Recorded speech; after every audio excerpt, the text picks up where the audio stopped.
പൊതുവിലുള്ള രക്ഷയെക്കുറിച്ച്. അപ്പോൾ അതാണ് നമ്മളിപ്പോൾ എംഫസൈസ് ചെയ്ത് പഠിച്ചതായ കാര്യം, കോമൺ സാൽവേഷൻ. എന്നാൽ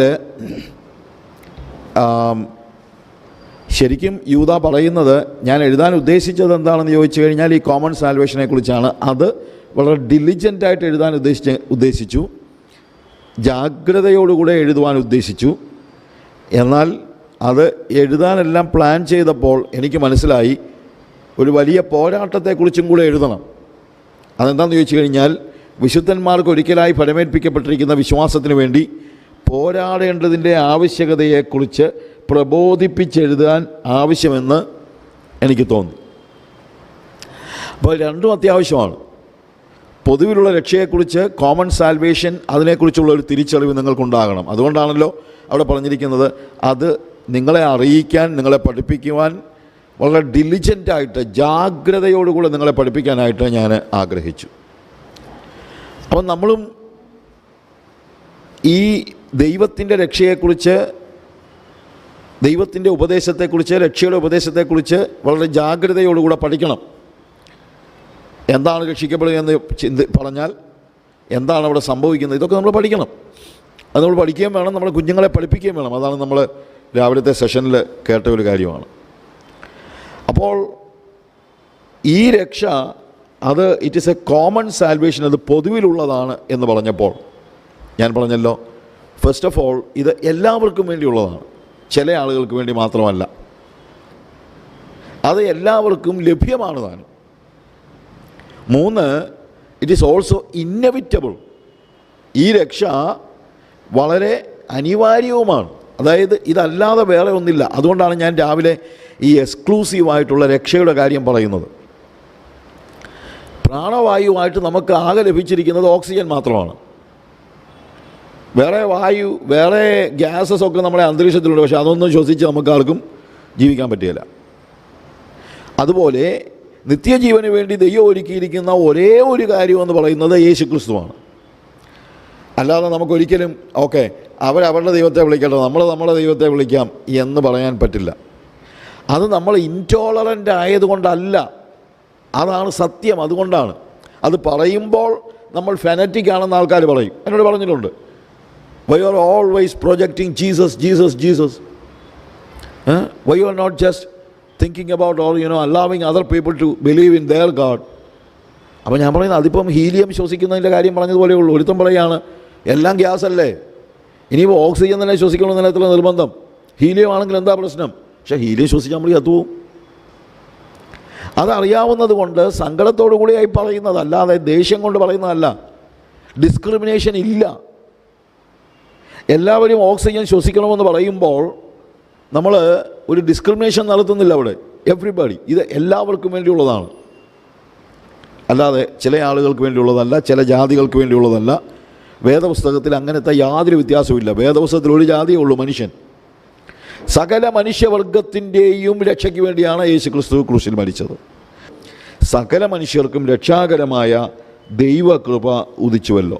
ഇത് സകല മനുഷ്യർക്കും, അല്ലാതെ ചില ആളുകൾക്കല്ല, സകല മനുഷ്യർക്കും. ആർക്കാണ് ഈ രക്ഷ ആവശ്യമായിരിക്കുന്നത്?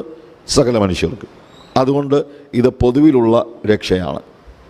2, ഈ രക്ഷ പൊതുവിലുള്ളതാണ്, എല്ലാവർക്കും അവൈലബിളാണ്. ഇതേ ഉള്ളു മാർഗം. ഓക്സിജൻ മാത്രമേ പ്രാണവായുവായിട്ടുള്ളൂ എന്നുള്ളത് പറയുമ്പോൾ തന്നെ ഓക്സിജൻ ദൈവം എല്ലാവർക്കും അവൈലബിളാക്കി വെച്ചിരിക്കുകയാണ്. ഓക്സിജൻ എങ്ങാനും വില കൊടുത്ത് വാങ്ങിക്കേണ്ടി വന്നായിരുന്നിടത്തെ ഗതി നമ്മളൊന്ന് ആലോചിച്ചില്ല. ഒരു ദിവസത്തേക്കെങ്ങാനും ഓക്സിജൻ വാങ്ങിക്കുന്നത് തന്നെ നമുക്കറിയാം. ജീവിതകാലം മുഴുവൻ ഓക്സിജൻ നമ്മൾ പൈസ കൊടുത്ത് വാങ്ങിക്കുകയായിരുന്നെങ്കിൽ നമുക്ക് ആർക്കെങ്കിലും ജീവിക്കാൻ പറ്റുമായിരുന്നു. അതുകൊണ്ട് കർത്താവ് എന്ത് ചെയ്തു? It is available for everybody. അത് ദൈവം എല്ലാവർക്കും അവൈലബിളാക്കി. ഇതുപോലെ യേശു ക്രിസ്തുവിലുള്ള രക്ഷ വിലയില്ലാത്തതുകൊണ്ട്, ഓക്സിജന് വിലയില്ലാത്തത് കൊണ്ടാണെന്ന് ആർക്കും പറയാൻ പറ്റില്ല. ഓക്സിജന് വിലയില്ലേ, ചെന്ന് വാങ്ങിക്കണം, എന്നാലും അറിയാൻ വിലയുണ്ടോ ഇല്ലയോ എന്ന്. പക്ഷേ ആ വിലയേറിയ ഓക്സിജൻ അന്തരീക്ഷത്തിൽ ദൈവം എന്ത് ചെയ്തിരിക്കുകയാണ്? ഫ്രീ ആയിട്ട് തന്നിരിക്കുകയാണ്. ഫ്രീ ആയിട്ട് തരുന്നതിനൊക്കെ വിലയില്ലെന്ന് നമുക്കൊരു ചിന്തയുണ്ട്. പക്ഷേ ഫ്രീ ആയിട്ട് തരുന്നതിന് വിലയില്ലെന്നല്ല, വില കൊടുക്കാൻ പറ്റാത്തത് കൊണ്ടാണ് ഫ്രീ ആയിട്ട് തരുന്നത്. ഓക്സിജൻ വില കൊടുത്ത് വാങ്ങിക്കണമായിരുന്നെങ്കിൽ ഒരു മനുഷ്യനും ജീവിക്കാൻ കഴിയില്ലെന്ന് അറിഞ്ഞതുകൊണ്ട് കർത്താവ് പറഞ്ഞു, ദൈവം പറഞ്ഞു ഓക്കെ എന്നാൽ പിന്നെ എല്ലാവരും ഫ്രീ ആയിട്ട് എടുത്തു. ഇതുപോലെ യേശുക്രിസ്തുവിലൂടെയുള്ള രക്ഷ എന്ന് പറയുന്നത് വിലയില്ലാത്തതല്ല. വിലയില്ലാത്തതായതുകൊണ്ടല്ല ഇത് സൗജന്യമായി തരുന്നത്. വില കൊടുത്ത് വാങ്ങിക്കുവാൻ ആർക്കും കഴിയാത്തത് കൊണ്ട് അവനതിനെ സൗജന്യമായി നൽകി എന്ന് മാത്രമേ ഉള്ളൂ. അത് ദൈവത്തിൻ്റെ കൃപയാണ്. അതുകൊണ്ടാണ് പറയുന്നത് സകല മനുഷ്യർക്കും രക്ഷാകരമായ ദൈവകൃപ ഉദിച്ചുവല്ലോ. കൃപയുടെ സൂര്യനാണ് നമ്മൾ കാൽവറി ക്രൂശിൽ കാണുന്നത്. നീതി സൂര്യനാണവൻ, സംശയമൊന്നുമില്ല. യേശു കർത്താവ് നീതി സൂര്യനാണ്. അവൻ വരുന്നു, നീതി സൂര്യനായ കർത്താവ് വരുന്നുണ്ട്. നീതിയോടെ രാജ്യം ഭരിക്കുവാൻ കർത്താവ് വരുന്നുണ്ട്. പക്ഷേ യേശു കർത്താവിൻ്റെ ഒന്നാമത്തെ വരവ് നീതിയുടെ, of course righteousness is there, God is righteous, നീതിയുണ്ട്, ഈസ് എ ജസ്റ്റ് ഗാഡ്. പക്ഷേ ആ നീതിക്കും അപ്പുറത്ത് അവൻ കരുണയുമായിട്ട് വന്നു. കാൽവറി ക്രൂശിൽ നീതിയുടെ സൂര്യൻ ഉദിച്ചായിരുന്നെങ്കിൽ നമുക്ക് ആർക്കും ചെന്ന് നീതീകരിക്കപ്പെടാൻ കഴിയത്തില്ലായിരുന്നു. പക്ഷേ അവിടെ ഉദിച്ചത് എന്താണ്? കൃപ. അതുകൊണ്ടാണ് അവിടെ പറയുന്നത് സകല മനുഷ്യർക്കും രക്ഷാകരമായ ദൈവകൃപ ഉദിച്ചുവല്ലോ. പ്രിയമുള്ളവരെ, ആ കാൽവറിയുടെ ക്രൂശിൽ യേശു കർത്താവ് ചൊരിഞ്ഞ കൃപയാണ് നമ്മുടെ രക്ഷയ്ക്ക് നിദാനമായി തീർന്നത് എന്നുള്ളത് നമ്മൾ മറന്നു പോകല്ലേ. അപ്പോൾ ഈ യൂണിവേഴ്സൽ ആയിട്ട് അല്ലെങ്കിൽ ഈ കോമൺ സാൽവേഷൻ അത് എല്ലാവർക്കും ഉള്ളതാണ്, എല്ലാവർക്കും അവൈലബിളാണ്, എല്ലാവർക്കും ഇന്നവിറ്റബിളുമാണ്. കാര്യം വേറെ ഒന്നുമില്ല, എക്സ്ക്ലൂസീവാണ്. എന്ന് തന്നെയല്ല അത് ശക്തിയുള്ളതാണ്, എല്ലാവരെയും രക്ഷിക്കുവാൻ ശക്തിയുള്ളതാണ്. ഏത് റിസോഴ്സിൻ്റെയും പ്രത്യേകത കുറച്ച് കഴിയുമ്പോൾ, ഉപയോഗിച്ച് കഴിയുമ്പോൾ ആ റിസോഴ്സ് തീർന്നുകൊണ്ടിരിക്കും അല്ലേ. നമ്മൾ പറയുമല്ലോ ആറ്റിക്കളഞ്ഞാലും അളന്ന് കളയണമെന്ന്. എന്താണെന്ന് ചോദിച്ചു കഴിഞ്ഞാൽ കൊടുത്തോണ്ടേ അല്ലെങ്കിൽ ചെയ്തുകൊണ്ടിരുന്ന് കഴിഞ്ഞാൽ നാച്ചുറലി എന്ത് സംഭവിക്കും? എത്ര ധനികനാണെങ്കിലും കുറച്ച് കഴിയുമ്പോൾ അത് വേൺ ഔട്ടാകും. പക്ഷേ യേശുവിൻ്റെ ക്രൂശിലെ രക്ഷയുടെ പ്രത്യേകത അത് വിശ്വസിക്കുന്ന ഏവനും രക്ഷയ്ക്കായി ദൈവശക്തിയാകുന്നു. പോൾ പറയുകയാണ് സുവിശേഷത്തെക്കുറിച്ച് എനിക്ക് ലജ്ജയില്ല, അത് വിശ്വസിക്കുന്ന ഏവനും, ആദ്യം യഹൂദനും പിന്നെ യവനനും രക്ഷയ്ക്കായി ദൈവശക്തിയാകും. It is a power of salvation, power to save people from their sins. എത്ര പേരുടെയാ? 1 കോടിയോ 10 കോടിയോ 1000 കോടിയോ അല്ല. എത്ര ജനങ്ങൾ ഭൂമിയിൽ ഉണ്ടായിട്ടുണ്ടോ അവർക്കെല്ലാവർക്കും ആവശ്യമായ വീണ്ടെടുപ്പ് നൽകിയാലും യേശുവിൻ്റെ രക്തത്തിലൂടെയുള്ള വീണ്ടെടുപ്പ് റിസോഴ്സ് തീർന്നു പോകത്തില്ല,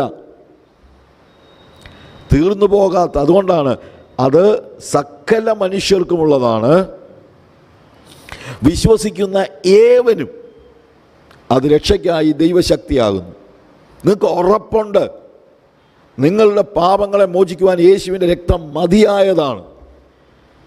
There is power in the blood of Jesus, and that power, ആ സോഴ്സ് ഒരിക്കലും തീർന്നു പോകുന്ന സോഴ്സ് അല്ല.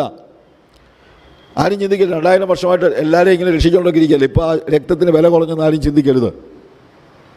It has the power. അതുകൊണ്ട് അപ്പോൾ പറയുന്നത്, ഞാൻ പറഞ്ഞല്ലോ, ഞാൻ പ്രസംഗിക്കുന്ന സുവിശേഷം വ്യാജമരുന്നല്ല. ആരെന്നെങ്കിൽ എനിക്ക് ലജ്ജിക്കേണ്ടി വന്നേനെ.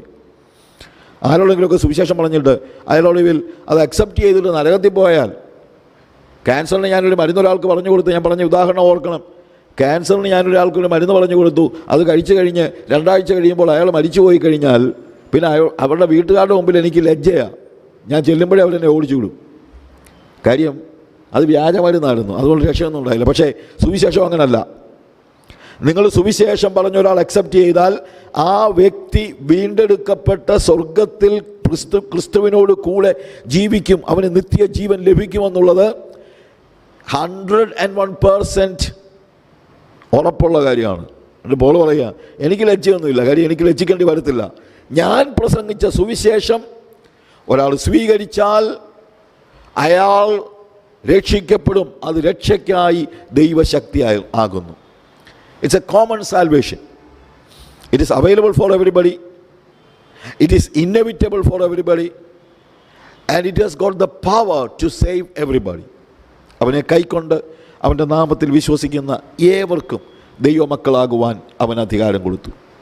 യേശു കർത്താവിൻ്റെ രക്തത്തിൻ്റെ ശക്തി ഒരു കാലഘട്ടത്തിലും തീർന്നു പോകത്തില്ല. അതുകൊണ്ട് ഒരു കാരണവശാലും നമ്മൾ ലജ്ജിക്കേണ്ടി വരികയില്ല എന്നുള്ളത് നമ്മൾ മനസ്സിലാക്കണം. എന്നാൽ ഈ പൊതുവിലുള്ള രക്ഷ അത് യേശു കർത്താവ് കാൽവരി ക്രൂശിൽ മരിച്ചപ്പോൾ സകലർക്കും അവൈലബിളായി എന്ന് ഉള്ളതേ ഉള്ളൂ. അത് നമ്മൾ ഓരോരുത്തരും സ്വന്തമാക്കണം. നമ്മളത് സ്വന്തമാക്കിയില്ലെങ്കിൽ ഇത് പ്രയോജനമില്ല.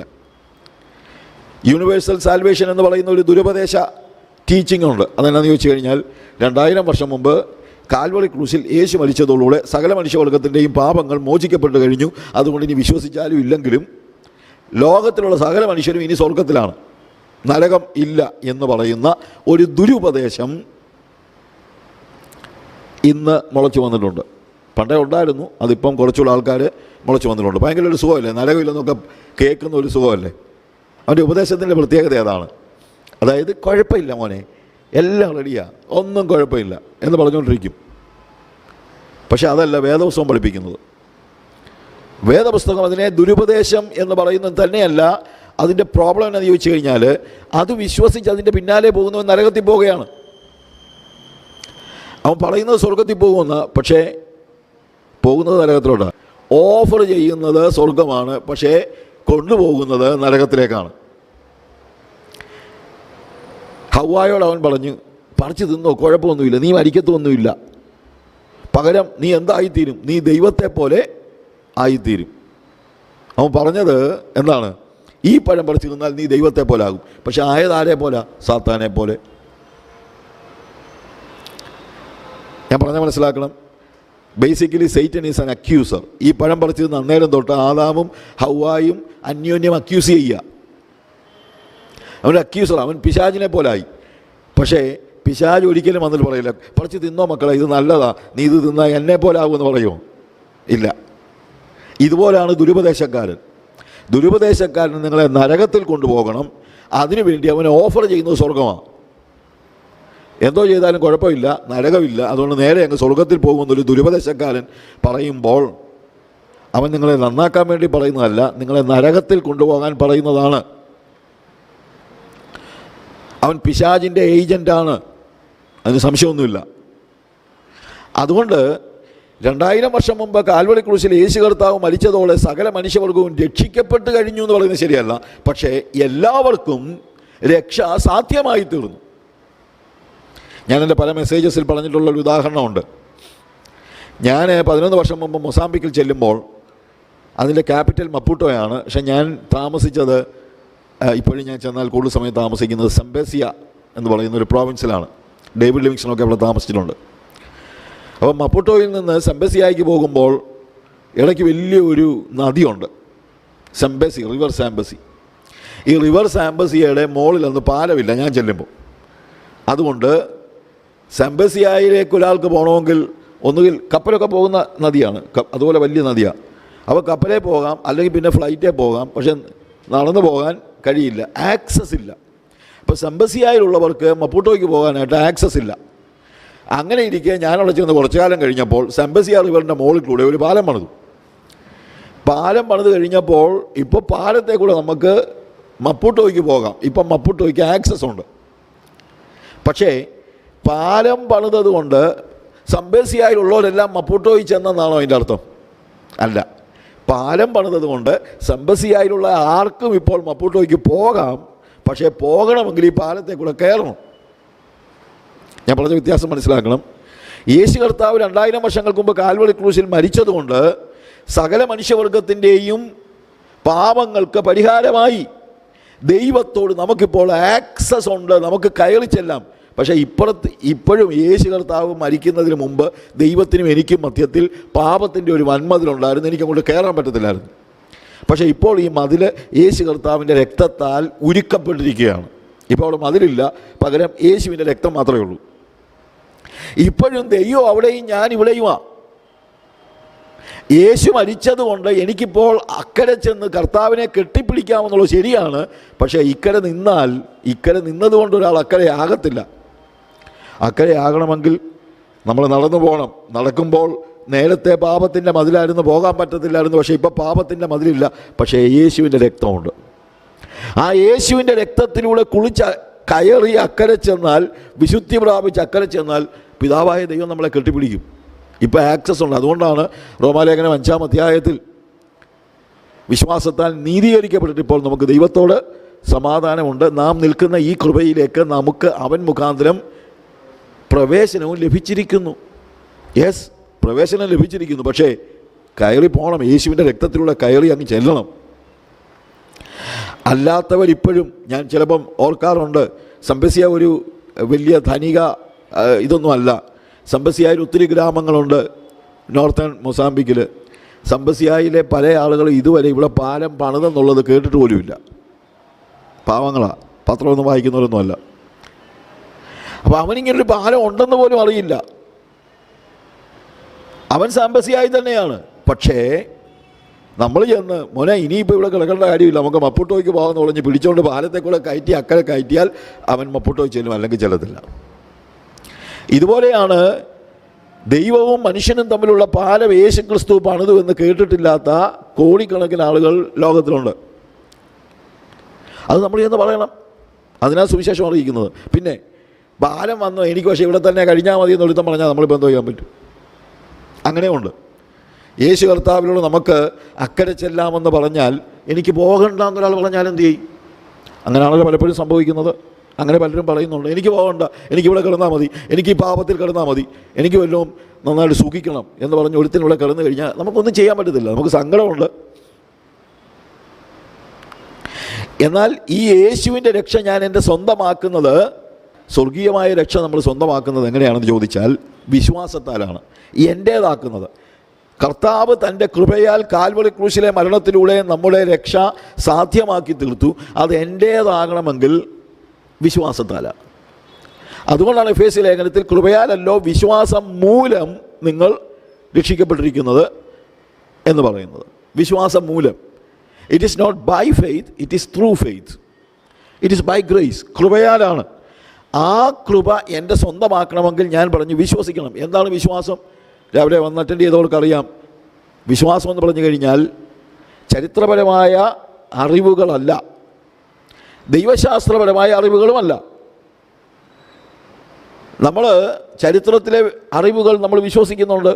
അതുപോലെ യേശു ക്രിസ്തുവിനെക്കുറിച്ചുള്ള ചരിത്രപരമായ അറിവുകൾ വിശ്വസിച്ചാൽ ഉടനെ ഒരാൾ രക്ഷിക്കപ്പെടുമെന്ന് ചിന്തിക്കരുത്. വേദപുസ്തകത്തിൽ യേശു ക്രിസ്തുവിൻ്റെ ചരിത്രം വിവരിച്ചിട്ടുണ്ട്.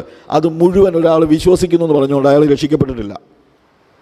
ചരിത്രത്തിലെ യേശുവിൻ്റെ പ്രവൃത്തികളെ ചരിത്രപരമായ അറിവ് ആയിട്ട് വിശ്വസിക്കുന്ന ആളുകൾ ലോകത്തിലെമ്പാടുമുണ്ട്. ആരാ വിശ്വസിക്കാത്തത്? പക്ഷെ ആ അറിവ് കൊണ്ട് ഒരാൾ രക്ഷിക്കപ്പെടുന്നില്ല. ഇനി ദൈവശാസ്ത്രപരമായ അറിവ് കൊണ്ടും ഒരാൾ വിശ്വസിക്കുന്നില്ല, അല്ലെങ്കിൽ ഒരാൾ രക്ഷിക്കപ്പെടുന്നില്ല. ദൈവശാസ്ത്രപരമായ അറിവെന്ന് ഞാൻ പറഞ്ഞത്, യേശു ക്രിസ്തു കാൽവറി ക്രൂശിൽ മരിച്ചപ്പോൾ മനുഷ്യവർഗത്തിൻ്റെ പാപങ്ങൾക്ക് പകരമായിട്ട് അവൻ മരിച്ചു, അടക്കപ്പെട്ടു, ഉയർത്തെഴുന്നേറ്റു, സ്വർഗത്തിലേക്ക് കരേറിപ്പോയി, അവൻ കാത്തിരിക്കുന്ന വിശുദ്ധന്മാർക്ക് വേണ്ടി രണ്ടാമത് വരുന്നു. ഇതെല്ലാം തിയോളജിക്കൽ അണ്ടർസ്റ്റാൻഡിങ്, ചരിത്രത്തിലെ തെളിവല്ല. ചരിത്രത്തിൽ യേശു കർത്താവ് വന്നു, മരിച്ചു, അടക്കപ്പെട്ടു, ഉയർത്തെഴുന്നേറ്റു എന്നുള്ളത് വരെ ചരിത്രത്തിലെ തെളിവുകളായിട്ട് നമുക്ക് പറയാം. ബാക്കിയുള്ളതെല്ലാം ദൈവശാസ്ത്രപരമായ അറിവുകളാണ്. അതും കൂടെ അങ്ങ് വിശ്വസിച്ചാലും, നമ്മൾ ചിന്തിക്കുന്ന അത്രയും കൂടെ വിശ്വസിക്കുകയാണെങ്കിൽ നമ്മൾ രക്ഷിക്കപ്പെടുന്നത് അല്ല. വിശ്വാസം എന്ന് പറയുന്നത് എന്താണെന്ന് ഞാൻ പറഞ്ഞു, രാവിലെ പറഞ്ഞു, കണക്ഷനാണ്. എന്ത്? ഒരു പൈപ്പിലെ ടാപ്പ്, നമ്മുടെ അടുക്കളയിലെ ടാപ്പിൽ വെള്ളം വരുന്നത് ഭിത്തിക്കകത്തുനിന്ന് വരുന്നതല്ല, അത് ഒരു ഓവർ ഹെഡ് ടാങ്കുമായിട്ടോ ഒരു റിസർവോയറുമായിട്ടോ കണക്റ്റ് ചെയ്യപ്പെട്ടിരിക്കുകയാണ്. ആ കണക്ഷനിൽ ഉള്ളതുകൊണ്ട് റിസർവോയറിലെ വെള്ളം ഇങ്ങോട്ട് ഒഴുകി വരികയാണ്. അതുപോലെ യേശു കർത്താവ് കാൽവറി ക്രൂശിൽ നമുക്ക് വേണ്ടി നേടിത്തന്ന രക്ഷ, കൃപയാൽ ലഭിക്കുന്ന രക്ഷ, അത് എൻ്റെ സ്വന്തമാക്കണമെങ്കിൽ ആ യേശുവിനോട് ഞാൻ എന്ത് ചെയ്യണം? കണക്റ്റഡ് ആകണം. വ്യക്തിപരമായി കണക്റ്റഡ് ആകണം. പേഴ്സണൽ എൻകൗണ്ടർ ഉണ്ടാകണം. പേഴ്സണൽ റിലേഷൻ ഉണ്ടാകണം. അതാണ് ഫെയ്ത്ത് എന്ന് പറയുന്നത്. ഫെയ്ത്ത് എന്ന് പറയുന്നത് കണക്ഷനാണ്. അല്ലാതെ ഫെയ്ത്ത് എന്ന് പറയുന്നത് ബിലീഫ് അല്ല, ഹിസ്റ്റോറിക്കൽ ഫാക്ട്സ് വിശ്വസിക്കുന്നതല്ല, തിയോളജിക്കൽ ഫാക്ട്സ് വിശ്വസിക്കുന്നതല്ല. വിശ്വാസം എന്ന് പറയുന്നത് യേശുവായിട്ട് ലിങ്ക്ഡ് ആവുകയാണ്. ലിങ്ക്ഡ് ആയിക്കഴിഞ്ഞാൽ എന്താ സംഭവിക്കുന്നത്? യേശുവിൻ്റെ നീതി എന്നിലേക്ക് ഒഴുകും. എൻ്റെ പാപം അവൻ ഏറ്റെടുത്തു, അവൻ്റെ നീതി എനിക്ക് തന്നു. അത് എൻ്റെ സ്വന്തമാക്കണമെങ്കിൽ കണക്ഷൻ നടക്കണം. കണക്ഷൻ ഇല്ലെങ്കിൽ ഒഴുകത്തില്ല. എൻ്റെ മരണം അവൻ ഏറ്റെടുത്തു, അവൻ്റെ ജീവൻ എന്നിലേക്ക് ഒഴുകുകയാണ്. ഒഴുകണമെങ്കിൽ കണക്ടർ ഉണ്ടായിരിക്കണം, കണക്ഷൻ കറക്റ്റ് ആയിരിക്കണം. പ്രിയമുള്ളവരെ, അതാണ് ശരിക്കും ഫെയ്ത്ത് എന്ന് പറയുന്നത്. ആ ഡോക്ട്രിൻ ഓഫ് ഗ്രേസ് അത് ശരിക്കും ദൈവം കൃപയാൽ കൊണ്ടുവന്നതാണ്. കൃപയാൽ രക്ഷ സാധ്യമായി. ഇനി വിശ്വാസത്താൽ ഞാനത് സ്വന്തമാക്കണം. അതാണ് വാസ്തവത്തിൽ നമ്മൾ കാണുന്നത്. സകല മനുഷ്യർക്കും രക്ഷാകരമായ ദൈവകൃപ ഉദിച്ചുവല്ലോ. അപ്പോൾ ഈ കൃപയുടെ കാര്യം പറയുമ്പോൾ ശരിക്കും നമ്മൾ തീത്തോസിൻ്റെ ലേഖനം അത് അതിൻ്റെ 2-ാമത്തെ അധ്യായത്തിൽ 11-ാമത്തെ വാക്യമാണ് നമ്മൾ വായിച്ചത്. സകല മനുഷ്യർക്കും രക്ഷാകരമായ ദൈവകൃപ ഉദിച്ചുവല്ലോ. 12-ാമത്തെ വാക്യത്തിൽ നാം ഭാഗ്യകരമായ പ്രത്യാശയ്ക്കായിട്ടും മഹാദൈവവും നമ്മുടെ രക്ഷിതാവുമായ യേശുക്രിസ്തുവിൻ്റെ തേജസ്സിൻ്റെ പ്രത്യക്ഷതയ്ക്കായും കാത്തുകൊണ്ട്.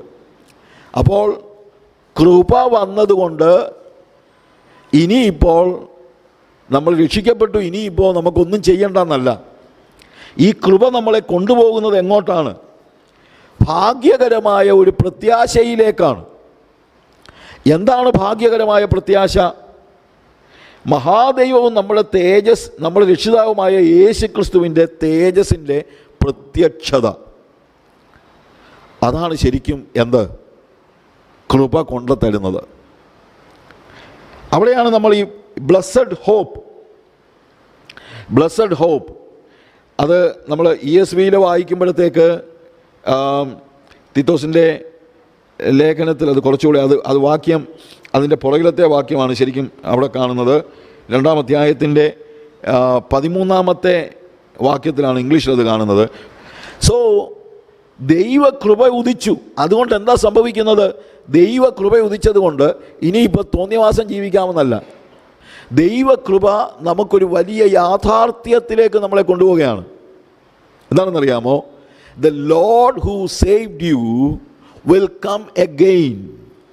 നിങ്ങളെ രക്ഷിക്കുവാൻ ഭൂമിയിലേക്ക് വന്ന യേശു ഇനി ഒരിക്കലൂടെ വരും. അതാണ് പ്രത്യാശ. യേശുക്രിസ്തുവിൻ്റെ 1-ാമത്തെ വരവിനെക്കുറിച്ച് നമ്മൾ പഠിക്കണം. അവൻ 1-ാമത് വന്നതുകൊണ്ടാണ്, അവൻ കൃപയുമായി വന്നതാണ്. He came with grace. പകരം ഞാൻ പറഞ്ഞു, ന്യായപ്രമാണം മോശ മുഖാന്തരം വന്നു. ദൈവം എന്ത് ചെയ്തു? യേശു എന്ത് ചെയ്തു? കൃപയും സത്യവും യേശുക്രിസ്തു മുഖാന്തരം വന്നു. കൃപ മാത്രമല്ല വന്നത്, എന്തും കൂടെ വന്നു, സത്യവും വന്നു. അല്ലാതെ ഹൈപ്പർ ഗ്രേസുകാരൻ പറയുന്നത് പോലെ ന്യായപ്രമാണം മോശ കൊണ്ടുവന്നു, യേശു കൃപ കൊണ്ടുവന്നു, അങ്ങനല്ല എഴുതിയിരിക്കുന്നത്. വാക്യങ്ങൾ തെറ്റിച്ച് വായിക്കുകയോ പഠിക്കുകയോ ചെയ്യരുത്. Be careful. യേശു വന്നത് കൃപയും സത്യവും യേശുക്രിസ്തു മുഖാന്തരം വന്നു. അപ്പോൾ അവിടെ സത്യമുണ്ട്. സത്യം എന്താണ്? ദൈവത്തിൻ്റെ വചനം, ന്യായപ്രമാണം മോശ കൊണ്ടുവന്നു. പക്ഷേ ആ ന്യായപ്രമാണം അനുസരിക്കാനുള്ള ശക്തി മോശ കൊണ്ടുവന്നില്ല. അനുസരിക്കാനുള്ള ന്യായപ്രമാണം കൊണ്ടുവന്നു, പക്ഷേ അത് അനുസരിക്കാനുള്ള ശക്തി ഇല്ലായിരുന്നു. പക്ഷേ യേശു കർത്താവ് ന്യായപ്രമാണത്തോടൊപ്പം എന്തുകൂടെ കൊണ്ടുവന്നു? കൃപയും കൂടെ കൊണ്ടുവന്നു. അതാണ് യേശുവിൻ്റെ പ്രത്യേകത. എന്നിട്ട് പറഞ്ഞു, ഈ ന്യായപ്രമാണം അനുസരിച്ച് നീ ജീവിക്കണം. കാര്യം യേശുവിൻ്റെ 1-ാമത്തെ വരവ് എനിക്ക് രക്ഷ കൊണ്ടുവന്നു. അവൻ കൃപ കൊണ്ടുവന്നതാണ്, അവൻ്റെ കൃപ. ഓക്കെ. എൻ്റെ കർത്താവ് പറയാണ്, ഞാൻ 2-ാമത് വരുന്നു. അപ്പോൾ യേശുവിൻ്റെ 1-ാമത്തെ വരവിനെക്കുറിച്ച് അറിയാതെ 2-ാമത്തെ വരവിനെക്കുറിച്ച് അറിയാൻ പറ്റില്ല. പക്ഷെ 1-ാമത്തെ വരവിനെക്കുറിച്ച് അറിഞ്ഞവൻ അതുകൊണ്ട് നിർത്തരുത്. അവൻ്റെ 2-ാമത്തെ വരവിനെക്കുറിച്ച് നമ്മൾ പഠിക്കണം. എന്താണ് 2-ാമത്തെ വരവിൻ്റെ ഉദ്ദേശം? അത് വളരെ different. Waiting our blessed hope, the appearance of the glory of our great God and Xavier Jesus Christ. നമ്മുടെ കർത്താവും രക്ഷിതാവുമായ യേശുവിൻ്റെ മഹത്വ പ്രത്യക്ഷതയാണ് അവൻ്റെ 2-ാമത്തെ വരവ്. അപ്പോൾ ഇനിയിപ്പോൾ വരുന്നത് നമ്മൾ മനസ്സിലാക്കണം. യേശു 1-ാമത് വന്നത് പാപികളെ തേടിയാണ്. ഞാൻ നീതിമാന്മാരെ അല്ല, പാപികളെ അത്രേ തേടി വന്നത്. ഞാൻ പറഞ്ഞല്ലോ, ഒരവതാരവും കൃപയും കൊണ്ട് വന്നില്ല. പക്ഷേ യേശു വന്നത് കൃപയും കൊണ്ടാണ്. എല്ലാ അവതാരങ്ങളും ഭൂമിയിൽ വന്നത് ദുഷ്ടന്മാരെ നിഗ്രഹിക്കുന്നതിനും ശിഷ്ടന്മാരെ സഹായിക്കുന്നതിനും അല്ലെങ്കിൽ അവരെ രക്ഷിക്കുന്നതിനും വേണ്ടിയാണ്. പക്ഷേ യേശു വന്നത് നീതിമാന്മാരെ. കർത്താവ് പറഞ്ഞു, ഞാൻ നീതിമാന്മാരെ അല്ല, പാപികളെ അത്ര തേടി വന്നത്. അപ്പോൾ പാപിയായ എന്നെ തേടി യേശു മാത്രമേ വന്നിട്ടുള്ളൂ, ഒരവതാരവും വന്നിട്ടില്ല. അതാണ് ദൈവകൃപ. പക്ഷേ ആ കൃപ എന്നിലേക്ക് ഒഴുകി എനിക്ക് രക്ഷ സാധ്യമാക്കി തീർത്തു.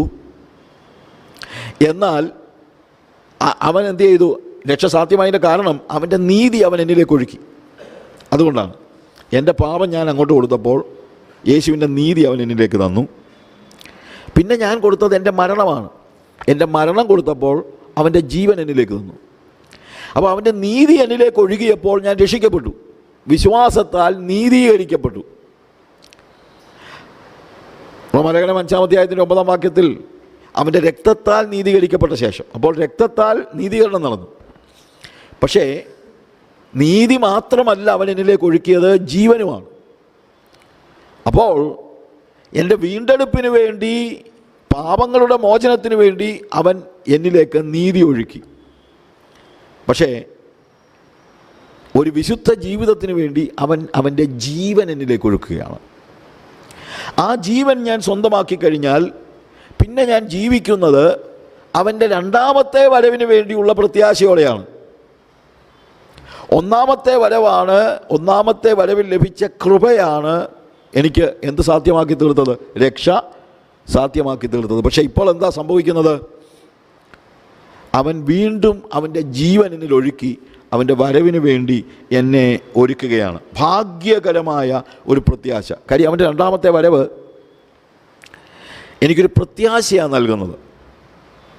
എനിക്ക് മരണത്തെക്കുറിച്ചൊന്നും എനിക്ക് പേടിയില്ല. എന്തുകൊണ്ടാണ്? Because I know what is going to happen. നേരത്തെ മരണമെന്ന് പറയുന്നത് അനിശ്ചിതത്വമായിരുന്നു. കാര്യം മരിച്ചു കഴിഞ്ഞാൽ എങ്ങോട്ടാണ് പോകുന്നതെന്നുള്ളത് എനിക്ക് ശരിക്കും അറിയത്തില്ലായിരുന്നു. പിന്നെ പഠിച്ചു വന്നപ്പോൾ മനസ്സിലായി പോകുന്ന നരകത്തിലോട്ടാണ്. കാര്യം ഞാൻ പാപിയായി ജീവിച്ചയാളാണ്. പക്ഷേ ഇപ്പോൾ അതുകൊണ്ടെന്താ, അന്ന് ഞാൻ മരണത്തെ പേടിച്ചാണ് എന്നും ജീവിച്ചത്. എന്നും പേടി ചെയ്താൽ മരിച്ചാൽ നരകത്തിൽ പോവല്ലോ. പക്ഷേ ഇപ്പം എനിക്ക് പേടിയുടെ ആവശ്യമില്ല. എബ്രായ ലേഖനം അതിൻ്റെ 2-ാമത്തെ അധ്യായത്തിൽ 14 മുതലുള്ള വാക്യങ്ങൾ വായിക്കുമ്പോൾ, മക്കൾ ജഡരക്തങ്ങളോട് കൂടിയവർ ആകൊണ്ട് അവനും അവരെ പോലെ ജഡരക്തങ്ങളോട് കൂടിയവനായി മരണത്തിൻ്റെ അധികാരിയായ പിശാചിനെ തൻ്റെ മരണത്താൽ നീക്കി ജീവപര്യന്തം മരണഭീതിയിൽ അടിമകളായിരുന്നവരെയൊക്കെയും വിടുവിച്ചു. ഇപ്പോൾ എനിക്കൊരു ബ്ലെസ്സഡ് ഹോപ്പാണ് ഉള്ളത്. എന്ന് ചോദിച്ചു കഴിഞ്ഞാൽ, നേരത്തെ മരിച്ചു കഴിഞ്ഞാൽ ഞാൻ പാതാളത്തിലോട്ട് പോകുന്നതായിരുന്നു എൻ്റെ അറിവ്, അതാണ് കറക്റ്റ്. പക്ഷേ ഇപ്പോൾ ഞാൻ അങ്ങനെയല്ല. വിട്ടുപിരിഞ്ഞ് ക്രിസ്തുവിനോട് കൂടി ഇരിക്കാൻ എനിക്ക് ആഗ്രഹമുണ്ട്. അത് അത്യുത്തമമല്ലോ. അപ്പോൾ നേരത്തെ അനിശ്ചിതത്വമായിരുന്നു, പക്ഷേ ഇപ്പോൾ ഒരു ബ്ലെസ്സഡ് ഹോപ്പാണ്. വളരെ പ്രത്യാശാനിർഭരമായ പ്രതീക്ഷയുടെ ഒരു ഹോപ്പ് ആണ്, ഭാഗ്യകരമായ പ്രത്യാശ. പക്ഷേ ഈ പ്രത്യാശ എന്ന് പറയുന്നത് ഭൂമിയിലെ പ്രത്യാശയല്ല. അതാണ് ഏറ്റവും വലിയ ഇന്നത്തെ ഒരു വലിയ പ്രശ്നം. യേശുവിനെക്കുറിച്ച് പ്രസംഗിക്കുന്നതിൽ നല്ലൊരു ശതമാനം ആളുകളും യേശു ഭൂമിയിൽ എന്ത് തരുന്നു എന്നാണ് പഠിപ്പിക്കുന്നത്. എന്നാൽ ഒരു കാര്യം നമ്മൾ മനസ്സിലാക്കണം, ഭൂമിയിൽ യേശു എന്തെങ്കിലുമൊക്കെ കാര്യം നമുക്കിപ്പോൾ ഞാൻ രാവിലെ പറഞ്ഞല്ലോ, നമുക്ക് രോഗിയാണെങ്കിൽ കർത്താവിനോട് പ്രാർത്ഥിച്ചാൽ കുഴപ്പമൊന്നുമില്ല. പക്ഷേ ആ ഒരു കാര്യത്തിന് വേണ്ടി അല്ല യേശു ഭൂമിയിലേക്ക് വന്നത്. അതിനുവേണ്ടി ഇപ്പം കാൽവരി ക്രൂശിൽ വന്ന് മരിക്കേണ്ട കാര്യമൊന്നുമില്ലായിരുന്നു. രോഗസൗഖ്യം പഴയ നിയമത്തിലുണ്ട് അല്ലേ? കടം മാറ്റുന്നത് പഴയ നിയമത്തിലുണ്ട്. ഏലീശായുടെ ശിഷ്യൻ മരിച്ചപ്പോൾ ഭാര്യ കടക്കാരിയായിരുന്നു. കാൽവരി ക്രൂശിൽ യേശു മരിക്കാതിരുന്നിട്ടും അതിനു മുമ്പും അവളുടെ കടം ദൈവം മാറ്റിക്കൊടുത്തു ഇല്ലേ? പിന്നെ ലാസറിനെ സൗഖ്യമാക്കിയത് യേശു ക്രിസ്തു കാൽവരി ക്രൂശിൽ മരിച്ചുകൊണ്ടാണോ? അല്ല. അതൊക്കെ കർത്താവിന് എന്ത് ചെയ്താൽ മതിയായിരുന്നു? ഒരു വാക്ക് കൽപ്പിച്ചാൽ ഇതെല്ലാം സംഭവിക്കും. പക്ഷേ ഒരു വാക്ക് കൽപ്പിച്ചാൽ എൻ്റെ പാപമോചനം നടക്കത്തില്ലായിരുന്നു. അതിനെന്താവശ്യമുണ്ടായിരുന്നു? യേശു കർത്താവ് കാൽവരി ക്രൂശിൽ എനിക്ക് പകരമായിട്ട് മരിക്കേണ്ടത് അനിവാര്യമായിരുന്നു. You need to understand. അതുകൊണ്ടാണ് യേശു നമുക്ക് നൽകുന്നത് ഭൂമിയിലെ പ്രത്യാശ അല്ല എന്ന് ഞാൻ പറയുന്നത്. യേശു എനിക്ക് തരുന്നത് ഒരു സ്വർഗീയ പ്രത്യാശയാണ്. It is related with the appearance of the glory of the great God and Xavier Jesus Christ. അതുമായിട്ട് റിലേറ്റഡ് ആണ്. അതായത് അവൻ്റെ വരവുമായിട്ട് റിലേറ്റഡ് ആണ് എൻ്റെ പ്രത്യാശ. അല്ലാത്ത പ്രത്യാശയ്ക്കകത്തൊന്നും വലിയ അർത്ഥമൊന്നുമില്ല. ചിലപ്പോൾ പ്രവാചകന്മാരൊക്കെ വന്ന് പറയുമല്ലോ, 2019 4-ാം മാസത്തിൽ നിനക്ക് വേണ്ടി ദൈവം ഒരു വലിയ നന്മ ഒരുക്കിയിരിക്കുന്നൊക്കെ. അത് നോക്കിയിരിക്കുക. പിന്നെ കർത്താവ് തരുന്നത് ഈ പ്രത്യാശയൊന്നുമല്ല. കർത്താവ് തരുന്നത് അവൻ്റെ വരവിനെക്കുറിച്ചുള്ള പ്രത്യാശയാണ്. പിന്നെ 2019 4 മാസമൊന്നുമില്ല. കർത്താവ് എപ്പോഴും നമുക്ക് നന്മയാണ് ഒരുക്കിയിരിക്കുന്നത്.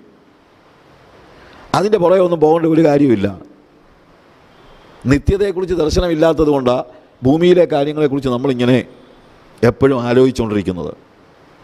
പക്ഷേ കൃത്യമായിട്ട് കർത്താവ് പറയുകയാണ്, ദൈവത്തിൻ്റെ വചനം പറയുകയാണ്, നമ്മുടെ പ്രത്യാശ എന്താണ്? മഹാപ്രത്യക്ഷതയ്ക്ക് വേണ്ടി. For the grace of God has appeared for the salvation of all men, training us to renounce irreligion and worldly passions and to live sober, upright and godly lives in this world, awaiting our blessed hope, the appearance of the glory of our great God and Savior Jesus Christ. അവനിലുള്ള പ്രത്യാശ, അവൻ്റെ വരവിലുള്ള പ്രത്യാശ, നമുക്ക് വേണ്ടി ഒരുക്കിയിരിക്കുന്ന ഭാഗ്യകരമായ പ്രത്യാശ, അതിൽ മാത്രമേ പ്രത്യാശ ഉണ്ടാകാവൂ. ഭൂമിയിലെ കാര്യങ്ങളിൽ ഇപ്പോഴും പ്രത്യാശ വെച്ചുകൊണ്ടിരുന്നു കഴിഞ്ഞാൽ, പൗലോസ് പറഞ്ഞൊരു കാര്യമുണ്ട്, നിങ്ങൾ ഈ ആയുസ്സിൽ മാത്രം ക്രിസ്തുവിൽ പ്രത്യാശ വച്ചിരിക്കുന്നുവെങ്കിൽ സകല മനുഷ്യരെക്കാളും അരിഷ്ടന്മാരാണ്. എൻ്റെ ആവശ്യങ്ങളൊക്കെ കർത്താവ് നിർവഹിച്ചു തരും. പക്ഷേ എൻ്റെ പ്രത്യാശ അതല്ല. എൻ്റെ പ്രത്യാശ എന്താണ്? ഒരു ബ്ലസ്സഡ് ഹോപ്പ്, അവൻ്റെ വരവെങ്കൽ, അവൻ്റെ പ്രത്യക്ഷത. അതാണ് എൻ്റെ പ്രത്യാശ എന്ന് നമ്മൾ പറയുമ്പോൾ മനസ്സിലാകുന്നത്. നമ്മൾ അതിൻ്റെ 12-ാമത്തെ വാക്യം വായിക്കുമ്പോൾ, തീത്തോസിൻ്റെ ലേഖനം 2-ാം അധ്യായത്തിൻ്റെ 12-ാമത്തെ വാക്യം വായിക്കുമ്പോൾ, നാം ഭാഗ്യകരമായ പ്രത്യാശയ്ക്കായിട്ടും മഹാദൈവവും നമ്മുടെ രക്ഷിതാവുമായ യേശു ക്രിസ്തുവിൻ്റെ തേജസ്സിൻ്റെ പ്രത്യക്ഷതയ്ക്കായിട്ടും കാത്തുകൊണ്ട്. യേശുവിനെക്കുറിച്ച് അവിടെ പറയുകയാണ്, മഹാദൈവവും നമ്മുടെ രക്ഷിതാവുമായ. So Jesus is God. അവൻ ദൈവപുത്രനാണ്, പക്ഷെ അവൻ ദൈവമാണ്. He is God. അതിനൊരു സംശയമില്ല. മഹാദൈവവും നമ്മൾ രക്ഷിതാവുമായ യേശു ക്രിസ്തുവിൻ്റെ പ്രത്യക്ഷത. അപ്പോൾ മഹാദൈവം എന്ന് പറയുന്നത് പിതാവിനെ കുറിച്ചാണ്. രക്ഷിതാവിൻ്റെ കാര്യമുള്ളൂ. യേശുവിന് ഇങ്ങനൊന്നും പറഞ്ഞിട്ട് കാര്യമൊന്നുമില്ല. നാം ഭാഗ്യകരമായ പ്രത്യാശയ്ക്കായിട്ടും മഹാദൈവവും നമ്മൾ രക്ഷിതാവുമായ യേശു ക്രിസ്തുവിൻ്റെ തേജസ്സിൻ്റെ പ്രത്യക്ഷതയ്ക്കായിട്ടും. അപ്പോൾ മഹാദൈവവും യേശുവും വരുന്നതെന്നല്ലല്ലോ അതിൻ്റെ അർത്ഥമാണോ? അല്ല, യേശുവാണ് വരുന്നത്. ആ യേശു ആരാണ്? മഹാദൈവവും നമ്മുടെ രക്ഷിതാവുമാണ്. അത് നമ്മുടെ ഫെയ്ത്താണ്. നമ്മുടെ ഫെയ്ത്താണ്. That is faith. ഫെയ്ത്തിൻ്റെ പ്രത്യേകത, അതിന് റീസണൊന്നുമില്ല. That is our faith. But I understand, I know. വിശ്വാസം എന്ന് പറഞ്ഞു കഴിഞ്ഞാൽ എൻ്റെ തിരിച്ചറിവാണ്, എൻ്റെ ആത്മാവിലുള്ള അറിവാണ്, ദൈവവചനത്തിലെ സത്യമാണ്, ദൈവവചനം പറയുന്ന സത്യമാണിത്. Jesus is God. Heavenly Father, he is God. Holy Spirit, he is God. അതെങ്ങനെയാ? 3 ദൈവമാണോ? അല്ല. ഒറ്റയാളാണോ? ഇങ്ങനെയുള്ള ഡീറ്റെയിൽസ് ഒന്നും എനിക്കറിയത്തില്ല. കാര്യം ഞാൻ ദൈവമല്ലല്ലോ. ഇതെല്ലാം കൂടെ എനിക്കറിയാൻ പറ്റുമായിരുന്നെങ്കിൽ പിന്നെ ഞാൻ തന്നെ ഒരു സംഭവമായി പോയനേ ഉള്ളൂ. ദൈവത്തിൻ്റെ വചനത്തിലൂടെ നമുക്ക് തന്നിരിക്കുന്ന വെളിപ്പാടുകൾ നമ്മൾ വിശ്വസിക്കുകയാണ്. It is faith. അത് നമുക്കൊരു പക്ഷേ തിരിച്ചറിയാനായിട്ട് ഞാൻ പറഞ്ഞല്ലോ, ഇതിന് ഉത്തരമില്ല എന്നല്ല, പക്ഷേ ഉത്തരം പറഞ്ഞാൽ ദൈവത്തിന് വേണമെങ്കിൽ. ഇപ്പം നമ്മൾ ചോദിക്കുന്നത് എന്താണ്? ദൈവത്തിൻ്റെ എക്സിസ്റ്റൻസിനെ എക്സ്പ്ലെയിൻ ചെയ്യാനാണ് നമ്മളീ പറയുന്നത്. നമ്മളാരാ ദൈവത്തിൻ്റെ എക്സിസ്റ്റൻസിനെ എക്സ്പ്ലെയിൻ ചെയ്യാനായിട്ട്? Who are we? You understand? But I know God. I know Jesus is God. I know the Father is God. I know Holy Spirit is God. You understand what I say? അത് ദൈവത്തിന് എന്നോടൊന്ന് explain ചെയ്ത് തന്നാലെന്താ? ഇത് സന്തോഷമായിരുന്നു നമുക്കതൊക്കെ അറിയാമായിരുന്നെങ്കിൽ. അപ്പം ഞാൻ ചിലപ്പോൾ ഉദാഹരണമായിട്ട് പറയാറുണ്ട്, എൻ്റെ കൊച്ച് 3-4 വയസ്സൊക്കെ ഉള്ളപ്പം കൊച്ചെന്നോട് ചോദിക്കുകയാണ്, അപ്പേ ഈ പ്ലെയിന് ആകാശത്തൂടെ പോകുമ്പം എന്താ താഴോട്ട് വീഴാത്ത? ഞാനാണെങ്കിൽ ഒരു കല്ലെടുത്ത് എറിഞ്ഞപ്പോൾ ദേഹത്ത് താഴോട്ട് വീഴുന്നു. ഈ വിമാനം എന്താ താഴോട്ട് വീഴാത്തത്? 3.5 വയസ്സേ ഉള്ളൂ. അപ്പം ഞാൻ എന്താ പറയും? അത് മോളെ, മാസും വെലോസിറ്റിയും തമ്മിലുള്ള റിലേഷൻ നമ്മൾ കണക്ക് കൂട്ടി നോക്കുമ്പോൾ എന്ന് പറഞ്ഞുള്ള ഫിസിക്സ് മുഴുവനും കൂടെ ഞാൻ ഈ 3.5 വയസ്സുള്ള കൊച്ചിനെ പഠിപ്പിക്കുമോ? ഇല്ല. അതുപോലെ പറഞ്ഞാൽ കൊച്ചിനറിയാമോ? കൊച്ചിനറിയത്തില്ല. എന്ന് വെച്ചോണ്ട് എനിക്കറിയത്തില്ലെന്നില്ല. എനിക്കൊരു പക്ഷേ അറിയാമായിരിക്കും. പക്ഷേ ഇത് പറഞ്ഞു കൊടുത്താൽ മനസ്സിലാക്കാനുള്ള കപ്പാസിറ്റി ആർക്കില്ല? കൊച്ചിനില്ല. എന്ന് വെച്ചുകൊണ്ടൊരു ചോദ്യം ചോദിച്ചെന്ന് വെച്ചുകൊണ്ട് കൊച്ചിനെ ഞാൻ അടിക്കുമോ? അപ്പനോടാണോ ചോദ്യം ചോദിക്കുന്നത് എന്ന് വല്ലതും പറയുമോ? ഇല്ല. എനിക്കൊരു അഭിമാനമേ ഉള്ളൂ, കൊച്ചു മോശമല്ലല്ലോ, ഇപ്പോഴേ ഇതൊക്കെ ആലോചിക്കാൻ തുടങ്ങിയല്ലോ. അതുകൊണ്ട് ഞാൻ പറയും, മോളെ പ്ലെയിൻ പണ്ട് തൊട്ടേ അങ്ങനെ മോളിൽ പോയാൽ താഴോട്ട് വീഴത്തില്ല എന്നൊക്കെ പറഞ്ഞങ്ങ് നിർത്തും. അത് എനിക്കുത്തരവില്ലാഞ്ഞിട്ടല്ല, ഞാൻ പറയുന്ന ഉത്തരം മനസ്സിലാക്കാൻ കൊച്ചിന് കപ്പാസിറ്റി ഇല്ലാത്തതുകൊണ്ടാണ്. ഇതുപോലെ പിതാവും പുത്രനും പരിശുദ്ധാത്മാവും തമ്മിലുള്ള ബന്ധമൊക്കെ ദൈവത്തിന് എക്സ്പ്ലെയിൻ ചെയ്യാൻ അറിയാൻ വയ്യാഞ്ഞിട്ടല്ല, പക്ഷേ എന്നെപ്പോലെ ഒരു ഇതൊന്നും കണ്ടിട്ടില്ലാത്ത, നിത്യത എന്താണെന്നറിയാൻ വയ്യാത്ത ഒരു കൃമിയായ, ഒരു പുഴുവായ എൻ്റെ അടുത്ത് ദൈവം അവൻ്റെ എക്സിസ്റ്റൻസിനെ എല്ലാം കൂടി എക്സ്പ്ലെയിൻ ചെയ്യാൻ വന്നു കഴിഞ്ഞാൽ എനിക്കൊരു പിടിയും കിട്ടത്തില്ല. അതുകൊണ്ട് ഞാനതങ്ങ് വിശ്വസിക്കുകയാണ്. എന്ത്? Jesus is God. യേശു ദൈവമാണ്, പിതാവ് ദൈവമാണ്, പരിശുദ്ധാത്മാവ് ദൈവമാണ്. That's all. That is faith. That is faith. U get me? ഞാൻ പറയുന്നത് മനസ്സിലാകുന്നുണ്ടല്ലോ? ഇതൊക്കെ നമുക്കറിയാൻ, നമ്മുടെ ചിന്ത നമ്മൾ ഇതൊക്കെ അങ്ങ് അനലൈസ് ചെയ്തെല്ലാം പഠിച്ച് ഇതെല്ലാം അങ്ങ് ചെയ്യുമെന്നാണ്.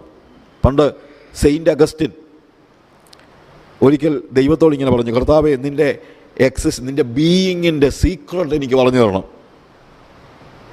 നിൻ്റെ സ്വത്വത്തിൻ്റെ രഹസ്യം എനിക്ക് പറഞ്ഞു തരണം. നീ എങ്ങനെയാണ്, പിതാവ് എങ്ങനെയാണ്, പുത്രൻ എങ്ങനെയാണ്, അല്ലെങ്കിൽ പുത്രൻ്റെ ഇതെങ്ങനെയാണ്, റിലേഷൻ എങ്ങനെയാണ്, ഇതൊക്കെ പറഞ്ഞു തരണം. ഉടനെ ദൈവം അഗസ്റ്റിനോട് പറഞ്ഞു, മോനെ, അത് ഞാൻ പറഞ്ഞു തന്നാലും നിനക്കത്രയും ഗ്രഹിക്കത്തക്ക രീതിയിലുള്ള കപ്പാസിറ്റി ഇല്ല. പക്ഷേ വലിയൊരു ഫിലോസഫറാണ് അഗസ്റ്റിൻ, അത് മനസ്സിലാക്കണം. അവൻ ലോകത്തിലെ മിക്കവാറും എല്ലാ കാര്യങ്ങളും അറിയാവുന്നവനാ. അങ്ങനെ പറഞ്ഞ ഇയാൾ ഒരു കടൽത്തീരത്തിൽ നടന്നുകൊണ്ടിരുന്നപ്പോൾ 3 പിള്ളേർ അവിടെ കളിച്ചുകൊണ്ടിരിക്കുക.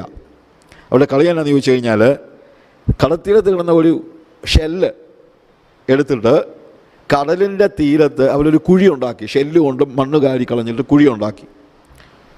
കയ്യൊക്കെ ഇട്ട് വലിയ കുഴി ഉണ്ടാക്കിയിട്ട് ഇവരെന്ത് ചെയ്യാമെന്നറിയാമോ? ഈ ഷെല്ലിനകത്ത് കടലിലെ വെള്ളം എടുത്തുകൊണ്ട് വന്ന് ഈ കുഴിക്കകത്ത് ഒഴിക്കുക.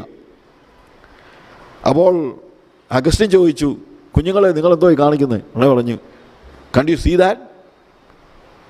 V are going to drain up the sea by putting all the water in the sea in this pit. ഞങ്ങൾ ഈ കുഴിക്കകത്ത് വെള്ളം, കടലിലെ വെള്ളം മുഴുവൻ ഇതിനകത്ത് ഒഴിച്ചിട്ട് കടൽ പറ്റിക്കാൻ പോകുകയാണ്. ഓക്കെ? അപ്പോൾ അഗസ്റ്റിൻ ചിരിച്ചുകൊണ്ട് പറഞ്ഞു, മക്കളെ, കടൽ എന്താണെന്നൊന്നും നിങ്ങൾക്ക് അറിയത്തില്ല. നിങ്ങൾ ഈ കുഴിയെ കണ്ടിട്ടുള്ളൂ, നിങ്ങൾ കടൽ കണ്ടിട്ടില്ല. കടലിലെ വെള്ളം ഒഴിച്ച് ഈ കുഴി നികത്തി കടലൊന്നും പറ്റിക്കാൻ നിങ്ങളെക്കൊണ്ട് പറ്റില്ല. എന്നാൽ കർത്താവ് പറഞ്ഞു, ഞാൻ ആരാന്നൊന്നും നീ കണ്ടിട്ടില്ല. നിൻ്റെ ബ്രെയിനിനകത്തോട്ട് ഇതെല്ലാം കൂടെ കയറ്റാമെന്നുള്ളത് നിൻ്റെ ഒരു വെറും വ്യാമോഹമാണ്. നിനക്ക് ഇത്രയൊക്കെ അറിയാൻ പറ്റുള്ളൂ. ഞാൻ പറയുന്നത് അങ്ങ് വിശ്വസിക്കുക. That's all. That is faith. Faith. ചിലപ്പോൾ ആളുകൾ പറയുമല്ലോ അന്ധവിശ്വാസമെന്ന്. ഞാനൊരു സത്യം പറയട്ടെ, എല്ലാ വിശ്വാസവും അന്ധമാണ്. It is blind. Faith is blind. അതിനെന്താ സംശയം? 2000 വർഷങ്ങൾക്ക് മുമ്പ് കാൽവറി ക്രൂശിൽ യേശു കർത്താവ് മരിച്ചതുകൊണ്ട് 2000 വർഷത്തിന് ശേഷമുള്ള എൻ്റെ പാപങ്ങൾ മോചിക്കപ്പെട്ടു എന്ന് ഞാൻ വിശ്വസിക്കുന്നത് റീസൺ വെച്ചിട്ടാണോ? ആണോ? അല്ല. എൻ്റെ യുക്തിക്കനുസരിച്ചാണോ ഞാനിത് വിശ്വസിക്കുന്നത്? അല്ല. That is faith. ആ ഫെയ്ത്ത് എനിക്ക് എവിടെയാണ് ഉണ്ടാകുന്നത്? It is in the spirit. വിശ്വാസം നമുക്ക് ഉണ്ടാകുന്നത് ആത്മാവിലാണ്. ആത്മാവിൽ. അതാണ് ദൈവത്തിൻ്റെ പരിശുദ്ധാത്മാവിൻ്റെ ജോലി. ഈ വിൽ കൺവിൻസ്. കൺവിക്ഷനാണ് ഉണ്ടാക്കുന്നത് പരിശുദ്ധാത്മാവ്. യുക്തിയുടെ വലിയ പ്രത്യേകത, യുക്തി ആത്യന്തികമായി നമുക്ക് തരുന്നത് കൺക്ലൂഷനാണ്. കൺക്ലൂഷൻ എന്ന് പറയുമ്പോഴത്തേക്ക് യു അണ്ടർസ്റ്റാൻഡ്. കാര്യം നമ്മൾ ഒടുവിൽ നിഗമനത്തിലാണ്. കറക്റ്റ്. നിഗമനത്തിലാണ് നമ്മൾ ഒടുവിൽ എത്തിച്ചേരുന്നത്. യുക്തിയുടെ പരിണിത ഫലമെന്ന് പറയുന്നത് നിഗമനമാണ്. പക്ഷേ പരിശുദ്ധാത്മാവ് നിങ്ങൾക്ക് തരുന്നത് നിഗമനമല്ല, ബോധ്യമാണ്. You get me? ആ ബോധ്യം, കൺവിക്ഷൻ. ഇനി ഒന്നുകൂടെ ഞാൻ പറയാം. നിഗമനത്തിൻ്റെ ഒരു പ്രത്യേകത എന്നാന്ന് ചോദിച്ചു കഴിഞ്ഞാൽ, ഒരു ബെറ്റർ റീസണിങ് കൊണ്ട്. ഇപ്പം ഞാൻ എത്തിയിരിക്കുന്ന നിഗമനം മാറ്റിമറിക്കാൻ പറ്റും. ഇപ്പോൾ ഞാൻ എത്തിയിരിക്കുന്ന നിഗമനങ്ങൾ എൻ്റെ യുക്തിപരമായ പഠനത്തിൻ്റെ പരിണിത ഫലമാണ്. ഒരു കുറേ കൂടെ ഉയർന്ന യുക്തി കൊണ്ടുവന്നു കഴിഞ്ഞാൽ എൻ്റെ ഇപ്പോഴത്തെ നിഗമനം മാറ്റി വേറൊരു നിഗമനത്തിലേക്ക് ഞാൻ വരും. അപ്പം നിഗമനങ്ങൾ മാറി മറിയുന്നതാണ്. പക്ഷേ ബോധ്യം എന്ന് പറയുന്ന കൺവിക്ഷൻ അത് മാറത്തില്ല. അപ്പോൾ വേദപുസ്തകം നമുക്ക് നൽകുന്നത് നിഗമനങ്ങളല്ല, വേദപുസ്തകം നമുക്ക് നൽകുന്നത് ബോധ്യങ്ങളാണ്. ബോധ്യങ്ങൾ. യേശുക്രിസ്തുവിൻ്റെ രണ്ടാമത്തെ വരവിനെക്കുറിച്ച് നിഗമനമല്ല എനിക്കുള്ളത് ബോധ്യമാണ്. എൻ്റെ പാപമോചനം എൻ്റെ ബോധ്യമാണ്. I am convinced. യുക്തിയല്ല, ബോധ്യമാണ്. ഇത് യുക്തിക്ക് വിരുദ്ധമാണെന്നില്ല, പക്ഷേ യുക്തിക്ക് അതീതമാണ്. അതുകൊണ്ടാണ് ആത്മാവിൻ്റെ ഫലമായിട്ടല്ലാതെ, ആത്മാവ് പ്രവർത്തിക്കാതെ ഒരാൾക്കും വിശ്വാസത്തിലേക്ക് വരാൻ പറ്റില്ല. അല്ലാതെ ഒരാൾ വിശ്വാസത്തിൽ വന്നു കഴിഞ്ഞാൽ അയാൾ വന്നെത്തിയിരിക്കുന്നത് നിഗമനങ്ങളിലാണ്, ബോധ്യത്തിലല്ല. നിഗമനം പിന്നെ മാറിപ്പോവും, പക്ഷേ ബോധ്യം ഒരിക്കലും മാറില്ല. ഹല്ലേലൂയ. അപ്പോൾ ഇവിടെ മഹാദൈവവും നമ്മുടെ രക്ഷിതാവുമായ യേശുക്രിസ്തുവിൻ്റെ തേജസ്സിൻ്റെ പ്രത്യക്ഷതയ്ക്കായി കാത്തുകൊണ്ട് അവൻ്റെ മഹത്വ പ്രത്യക്ഷതയുമായിട്ട് ബന്ധപ്പെട്ടുള്ളതാണ് എൻ്റെ പ്രത്യാശ. എൻ്റെ പ്രത്യാശ അവൻ്റെ വരവുമായി ബന്ധപ്പെട്ടുള്ളതാണ്. അതിനായി കാത്തുകൊണ്ട്, ആ വാക്ക് വളരെ പ്രസക്തമാണ്. എന്ന് വെച്ച് കഴിഞ്ഞാൽ വരുമ്പം വരട്ടെ എന്നുള്ള ചിന്തയല്ല, അതിനായി ഒരുങ്ങി പ്രതീക്ഷയോടെയുള്ള ഒരു കാത്തിരിപ്പ്. യേശുക്രിസ്തുവിൻ്റെ വരവിന് വേണ്ടിയുള്ള പ്രതീക്ഷയോടെ, പ്രത്യാശയോടെയുള്ള ഒരു കാത്തിരിപ്പ്, അതാണ്. അപ്പോൾ എൻ്റെ എല്ലാ കാര്യങ്ങളും ഞാൻ അവൻ്റെ പ്രത്യക്ഷതയുമായി ബന്ധപ്പെട്ടാണ്. അതിനുശേഷമുള്ള ആ തേജസ്, അവിടെ പറയുന്നത് നമ്മുടെ രക്ഷിതാവുമായ യേശുക്രിസ്തുവിൻ്റെ തേജസ്സിൻ്റെ പ്രത്യക്ഷതയ്ക്കായിട്ടും. അതായത് അവൻ ഇനി വരുന്നത്, ആദ്യം യേശു വന്നത് പാപികളെ തിരക്കിയാണ്, പക്ഷേ ഇനിയിപ്പോൾ യേശു വരുന്നത് പാപികളെ തിരക്കിയല്ല, ശുദ്ധയും നിഷ്കളങ്കയുമായ അവൻ്റെ കന്യകയെ, അവൻ്റെ മണവാട്ടിയെ തിരക്കിയാണ് അവൻ വരുന്നത്. വരുന്നത് എന്തിനാണ്? അവനെ ചേർത്ത് കൊണ്ട് പോകുവാനാണ്. That's A reason. കർത്താവ് അതുകൊണ്ടാണ് പറഞ്ഞത്, നിങ്ങളുടെ ഹൃദയം കലങ്ങിപ്പോകരുത്, ദൈവത്തിൽ വിശ്വസിപ്പീൻ, എന്നിലും വിശ്വസിപ്പീൻ. എൻ്റെ പിതാവിൻ്റെ ഭവനത്തിൽ അനേകം വാസസ്ഥലങ്ങൾ ഉണ്ടായിരുന്നു, ഇല്ലെങ്കിൽ ഞാൻ നിങ്ങളോട് പറയുമായിരുന്നു. ഞാൻ ഇപ്പോൾ ചെന്ന് നിങ്ങൾക്ക് സ്ഥലം ഒരുക്കിയ ശേഷം പിന്നെ വന്ന് നിങ്ങളെയും എൻ്റെ അടുക്കൽ ഇരിക്കേണ്ടതിന് ഞാൻ കൂട്ടിക്കൊണ്ടു പോകും. യേശു രണ്ടാമത് വരുന്നത് എന്തിനു വേണ്ടിയാണ്? എന്നെ കൂട്ടിക്കൊണ്ടു പോകാനാ. എവിടെ? അവൻ ഇരിക്കുന്ന സ്ഥലത്തേക്ക്, അവൻ്റെ തേജസ്സിലേക്ക്. അതാണ് എൻ്റെ പ്രത്യാശ. ആ പ്രത്യാശ നമ്മൾ നമ്മുടെ സഭകളിൽ, ആ സഭാ ജനങ്ങളിൽ, നമ്മുടെ ജനങ്ങളിൽ, വിശ്വാസികളിൽ ഈ പ്രത്യാശ ഇങ്ങനെ നിറഞ്ഞു കവിയണം. ആ പ്രത്യാശ ഇല്ലാത്ത എല്ലാ ക്രിസ്തീയ ജീവിതവും ഡള്ളാണ്, ഒന്നിനും കൊള്ളാത്ത ജീവിതമാണ്. ആ പ്രത്യാശയ്ക്ക് വേണ്ടിയുള്ള ആ പ്രത്യാശയോടുകൂടെയുള്ള കാത്തിരിപ്പ്. അപ്പോൾ എൻ്റെ മനസ്സ് മുഴുവൻ ഞാൻ ഇവിടെ ഇരിക്കാനുള്ളതല്ല, എനിക്ക് പോകാനുള്ളതാണെന്നുള്ളതാണ്. അപ്പോൾ അതിനുവേണ്ടിയുള്ള ഒരു ഒരുക്കം, എപ്പോഴും ആ പോകാനുള്ള ഒരുക്കമുണ്ട്. എന്ന് വെച്ചുകൊണ്ട് ഇവിടെ ഐഡിയലായിട്ടിരിക്കുകയല്ല. നമുക്കറിയാമല്ലോ കർത്താവ് പറഞ്ഞ ഒരു ഉപമ. ആ ഉപമയ്ക്കകത്ത് കർത്താവിൻ്റെ വരവ് ഏത് സമയത്ത് സംഭവിക്കുമെന്ന് അറിയാൻ വയ്യാത്തവർക്ക് അവരെന്ത് ചെയ്യണം? ഇപ്പോൾ അവിടെ കർത്താവ് തന്നെ പറഞ്ഞ കാര്യം ഇതാണ്. അവൻ കാത്തിരിക്കുകയാണ്, അവൻ്റെ വരവിന് വേണ്ടി കാത്തിരിക്കുകയാണ്.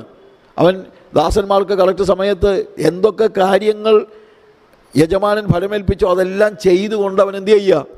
കാത്തിരിക്കുകയാണ്. പണ്ടൊരു കമ്പനിയിൽ ഒരു ക്ലീനർ ഉണ്ടായിരുന്നു, ജോൺ എന്ന് പറയുന്നത്. 5 മണിക്കാണ് ഓഫീസ് പൂട്ടുന്നത്.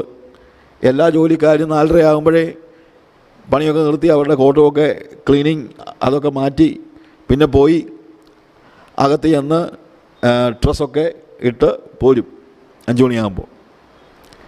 ജോണിൻ്റെ പ്രത്യേകത, ജോൺ 5 മണി വരെയും പണിയെടുക്കും. 5 മണി വരെയും പണിയെടുത്ത് കഴിഞ്ഞിട്ട് സമയമാകുമ്പം എല്ലാവരുടെയും കൂടെ ഇറങ്ങുകയും ചെയ്യും. ഞാൻ ഭയങ്കര ഫെയ്ത്ത്ഫുള്ളാണ്. അപ്പം ഒരിക്കലും അവൻ്റെ ബോസ് ചോദിച്ചു, എടാ എല്ലാവരും 4:30 പോയി ഒരുങ്ങിയിട്ട് 5 മണിക്ക് വരുന്നത്, നിനക്കെങ്ങനെയാണ് ഈ 5 മണിക്ക് പണി നിർത്തിയിട്ട് 5 മണിക്ക് തന്നെ ഇറങ്ങാൻ പറ്റുന്നത്? ഞാൻ പറഞ്ഞു, സാർ ഞാൻ കോഫി ബ്രേക്കിൻ്റെ സമയത്ത് എന്ത് ചെയ്യുമെന്നറിയാമോ, വീട്ടിൽ പോകാനുള്ള ഡ്രസ്സൊക്കെ ഇട്ടിട്ട് അതിൻ്റെ മണ്ടയ്ക്ക് ഞാൻ ഈ കോട്ട് ഇടുകയാണ്. 5 മണിയാകുമ്പോൾ ഞാൻ ഈ കോട്ട് കളഞ്ഞു വെച്ചാൽ ഞാൻ നേരെ വീട്ടിൽ പോകും. ഇതുപോലെ നിത്യതയുടെ വസ്ത്രം ധരിച്ച് വേണം ജീവിക്കാൻ. അതിൻ്റെ പുറത്ത് ലോകത്തിൻ്റെ ജോലിയുടെ കോട്ടൊക്കെ ഇട്ടു, പക്ഷേ നിത്യതയുടെ വസ്ത്രമായിരിക്കണം എന്നിൽ ഒട്ടിപ്പിടിച്ച് കിടക്കുന്നത്. അതാണ് പ്രത്യാശ, അതാണ് കാത്തിരിക്കുന്നത് പറയുന്നത്. ലോകത്തിലെ ജീവിതം എന്നുള്ളത് ഒരു ഔട്ടർ ഗാർമെൻറ്റ് മാത്രമാണ്, എപ്പോൾ വേണേലും ഊരിക്കളഞ്ഞിട്ട് പോകാനുള്ളതാണ്. നമ്മൾ ഈ ലോകത്തിലെ ആളുകളല്ല. അപ്പോൾ ആ ഒരു തിരിച്ചറിവ്, I belong to another world and my Jesus is coming. എന്തിനാ? എന്നെ ഇവിടുന്ന് കൊണ്ടുപോകാനായിട്ട്. അതാണ് ഭാഗ്യകരമായ പ്രത്യാശ, മഹത്വ പ്രത്യക്ഷതയ്ക്കായിട്ടുള്ള കാത്തിരിപ്പ്. കാത്തിരിപ്പെന്ന് പറയുന്നത് പ്രിപ്പറേഷനാണ്. പ്രിപ്പറേഷൻ നടക്കണം. Prepare ourselves for the appearance of Jesus Christ. അല്ലാതെ ഞാൻ രക്ഷിക്കപ്പെട്ടു, ഇനി എപ്പോഴെങ്കിലും കർത്താവ് വരട്ടെ, വരുമ്പം പോകണം, അങ്ങനെ പോകത്തില്ല. പ്രിപ്പയർഡ് അല്ലാത്ത ഒരാൾക്ക് പോകാൻ കഴിയില്ല. പ്രിപ്പയർഡ് ആയാൽ തന്നെ എന്തുമാത്രം ഓർത്തിരിക്കണം. 10 കന്യകമാരുടെ ഉദാഹരണം പറയുമ്പോൾ വലിയ കാര്യമായിട്ട് അവരും കാത്തിരുന്നവരാണ്, പക്ഷേ ശരിക്കും അവരെന്തായിരുന്നില്ല, പ്രിപ്പയർഡ് ആയിരുന്നില്ല. അപ്പം നമ്മൾ എത്ര അലേർട്ടായിരിക്കണം എന്നാലോചിക്കണം. മണവാളൻ്റെ വരവിന് വേണ്ടിയുള്ള വലിയ പ്രത്യാശയോടുകൂടിയുള്ള ഒരു കാത്തിരിപ്പ്, അത് നമ്മളെ തന്നെ ശുദ്ധീകരിച്ചുകൊണ്ടുള്ള ഒരു കാത്തിരിപ്പാണ്. ഇവിടെ നമ്മൾ പറയുന്നത് സകല മനുഷ്യർക്കും രക്ഷാകരമായ ദൈവകൃപ ഉദിച്ചുവല്ലോ. നാം ഭാഗ്യകരമായ ഈ പ്രത്യാശയ്ക്ക് വേണ്ടി കാത്തിരിക്കണം. കാത്തിരിക്കുമ്പോൾ കൃപ ഉദിച്ചതുകൊണ്ട് ഇനി പാപം ചെയ്യാമെന്നല്ല. എന്തു വേണം? ഭക്തികേടും പ്രപഞ്ചമോഹങ്ങളും വർജിച്ചിട്ട് ഈ ലോകത്തിൽ സുബോധത്തോടും നീതിയോടും ദൈവഭക്തിയോടും കൂടെ ജീവിച്ചു പോരേണ്ടതിന് അത് നമ്മെ ശിക്ഷിച്ച് വളർത്തുന്നു. അപ്പോൾ ദൈവകൃപ ഉദിച്ചത് പാപം ചെയ്യാനല്ല, പാപം ചെയ്യാതിരിക്കാനാ. നമ്മൾ കാത്തിരിക്കുകയാണ്. I M preparing my family for the coming of Jesus Christ. എപ്പോഴും എൻ്റെ മനസ്സിലൊരു ചിന്തയേ ഉള്ളൂ, Jesus is coming, the second coming of Jesus Christ. യേശുക്രിസ്തുവിൻ്റെ രണ്ടാമത്തെ വരവിനെക്കുറിച്ച് അല്ലാതെ എനിക്ക് വേറെ ഒരു ചിന്തയും ലോകത്തിൽ ഇല്ല. കാര്യം അവൻ പ്രത്യക്ഷപ്പെട്ടിട്ട് എന്നെ എങ്ങോട്ടാണ് കൊണ്ടുപോകുന്നത്? അവൻ്റെ അടുത്തേക്ക്, സ്വർഗത്തിലേക്ക് കൊണ്ടുപോവുകയാണ്. പിന്നെ സ്വർഗത്തിൽ ജീവിക്കാൻ പോവല്ലേ, അതിന് ഫിറ്റ് ആക്കണമല്ലോ എന്നെ. അല്ലേ, ഞാനങ്ങോട്ട് ചെല്ലുമ്പോഴത്തേക്ക് എനിക്കൊരു ഏലിനേഷൻ ഫീൽ ചെയ്യാൻ പാടില്ലല്ലോ. നമ്മൾ ഓരോ രാജ്യത്ത് പോകാൻ ആഗ്രഹിക്കുമ്പോൾ ആ രാജ്യത്തിന് വേണ്ടിയുള്ള ചില തയ്യാറെടുപ്പുകൾ നമ്മൾ നടത്താറുണ്ട്. ഇതൊന്നും വേണ്ട. നിങ്ങൾ സ്പേസിൽ പോകാനായിട്ട് ഒരാളെ ചൂസ് ചെയ്ത് കഴിഞ്ഞാൽ എന്നാൽ പിന്നെ പോരെ, നമുക്ക് നാളെ സ്പേസിൽ പോയേക്കാമെന്ന് ആരെങ്കിലും പറയുമോ? ഇല്ല. സ്പേസിൽ നമ്മൾ എങ്ങനെ ജീവിക്കണമെന്നുള്ളതിനുള്ള എല്ലാ ട്രെയിനിങ്ങും ഇവിടെ ഭൂമിയിലുള്ളപ്പോൾ തന്നെ നമുക്ക് തരും. സ്പേസിൽ എങ്ങനെ ജീവിക്കണമെന്നുള്ളതിനെക്കുറിച്ചുള്ള കൃത്യമായ ട്രെയിനിങ് കൊടുത്തിട്ടാണ് കൊണ്ടുപോകുന്നത്. ഇതുപോലെ എന്നെ കർത്താവ് സ്വർഗത്തിലേക്ക് കൊണ്ടുപോവുകയാണ്. പക്ഷേ കൊണ്ടുപോകുമ്പോൾ ഇവിടെ കുറച്ച് സമയം തന്നിരിക്കും. എന്തിനാണെന്നറിയാമോ? നിത്യത പ്രാക്ടീസ് ചെയ്യാനായിട്ട്, നിത്യതയ്ക്ക് എന്നെ ഫിറ്റാക്കാൻ വേണ്ടി. അതിനുവേണ്ടിയുള്ള ആണ് ഒരുക്കം, അതിനുവേണ്ടിയാണ് കാത്തിരിപ്പ്. അവൻ്റെ പ്രത്യക്ഷതയ്ക്ക് വേണ്ടി കാത്തിരിക്കുക എന്ന് പറഞ്ഞാൽ അർത്ഥം അതാ.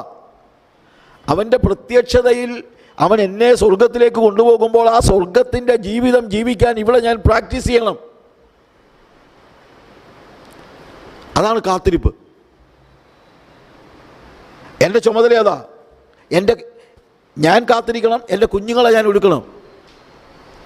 എൻ്റെ കുഞ്ഞുങ്ങളെ ലോകത്തിന് ഫിറ്റാക്കാനല്ല ഞാൻ നോക്കുന്നത്, എൻ്റെ കുഞ്ഞുങ്ങളെ സ്വർഗത്തിന് ഫിറ്റാക്കാനാണ് ഞാൻ നോക്കുന്നത്. എൻ്റെ കുഞ്ഞുങ്ങളെ ലോകത്തിൽ എങ്ങനെ മിടുക്കന്മാരാക്കാമെന്നല്ല ഞാൻ നോക്കുന്നത്, അവൻ എങ്ങനെ സ്വർഗത്തിന് യോഗ്യനാക്കാമെന്ന്. സ്വർഗത്തിൽ അവൻ ചെന്ന് കഴിഞ്ഞാൽ, എൻ്റെ കുഞ്ഞുങ്ങൾ സ്വർഗത്തിൽ ചെല്ലുമ്പോൾ അവിടെ ബിഹേവ് ചെയ്യാനായിട്ട് അവന് പഠിക്കണമെങ്കിൽ ഇവിടെ അവനത് സ്വർഗം പ്രാക്ടീസ് ചെയ്യണം, ഞാൻ പ്രാക്ടീസ് ചെയ്യണം, എൻ്റെ കുഞ്ഞുങ്ങളെ ഒരുക്കണം. And also I need to prepare the church. എൻ്റെ സഭയെ ഞാൻ എന്ത് ചെയ്യണം? കർത്താവിൻ്റെ വരവിന് വേണ്ടി ഞാൻ ഒരുക്കണം. എന്നെ ഒരുക്കണം, എൻ്റെ കുടുംബത്തെ ഒരുക്കണം, എൻ്റെ സഭയെ ഒരുക്കണം. Prepare the church for the coming of Jesus Christ. എന്നോട് കർത്താവ് കൃത്യമായിട്ട് ആവശ്യപ്പെട്ട, നിയോഗിച്ച ഒരു കാര്യം അതാണ്.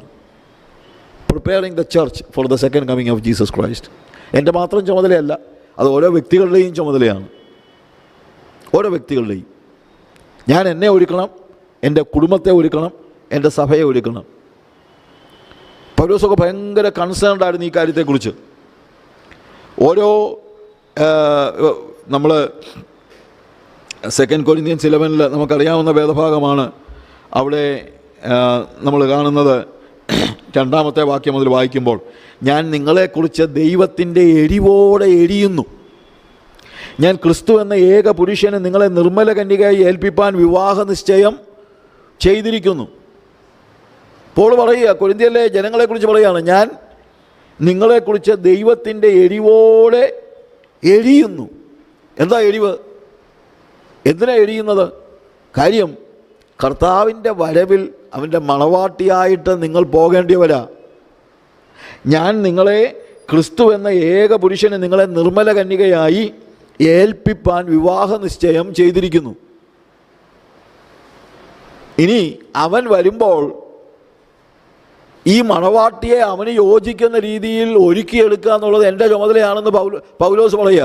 കാര്യം പൗലോസ് കൊണ്ടുവന്ന ആളുകളാണ്. അവരെ കൊണ്ടുവന്നേച്ച് നീ എങ്ങനെയാണെങ്കിലും രക്ഷപ്പെടാൻ നോക്കുന്നല്ല പൗലോസ് പറയുന്നത്.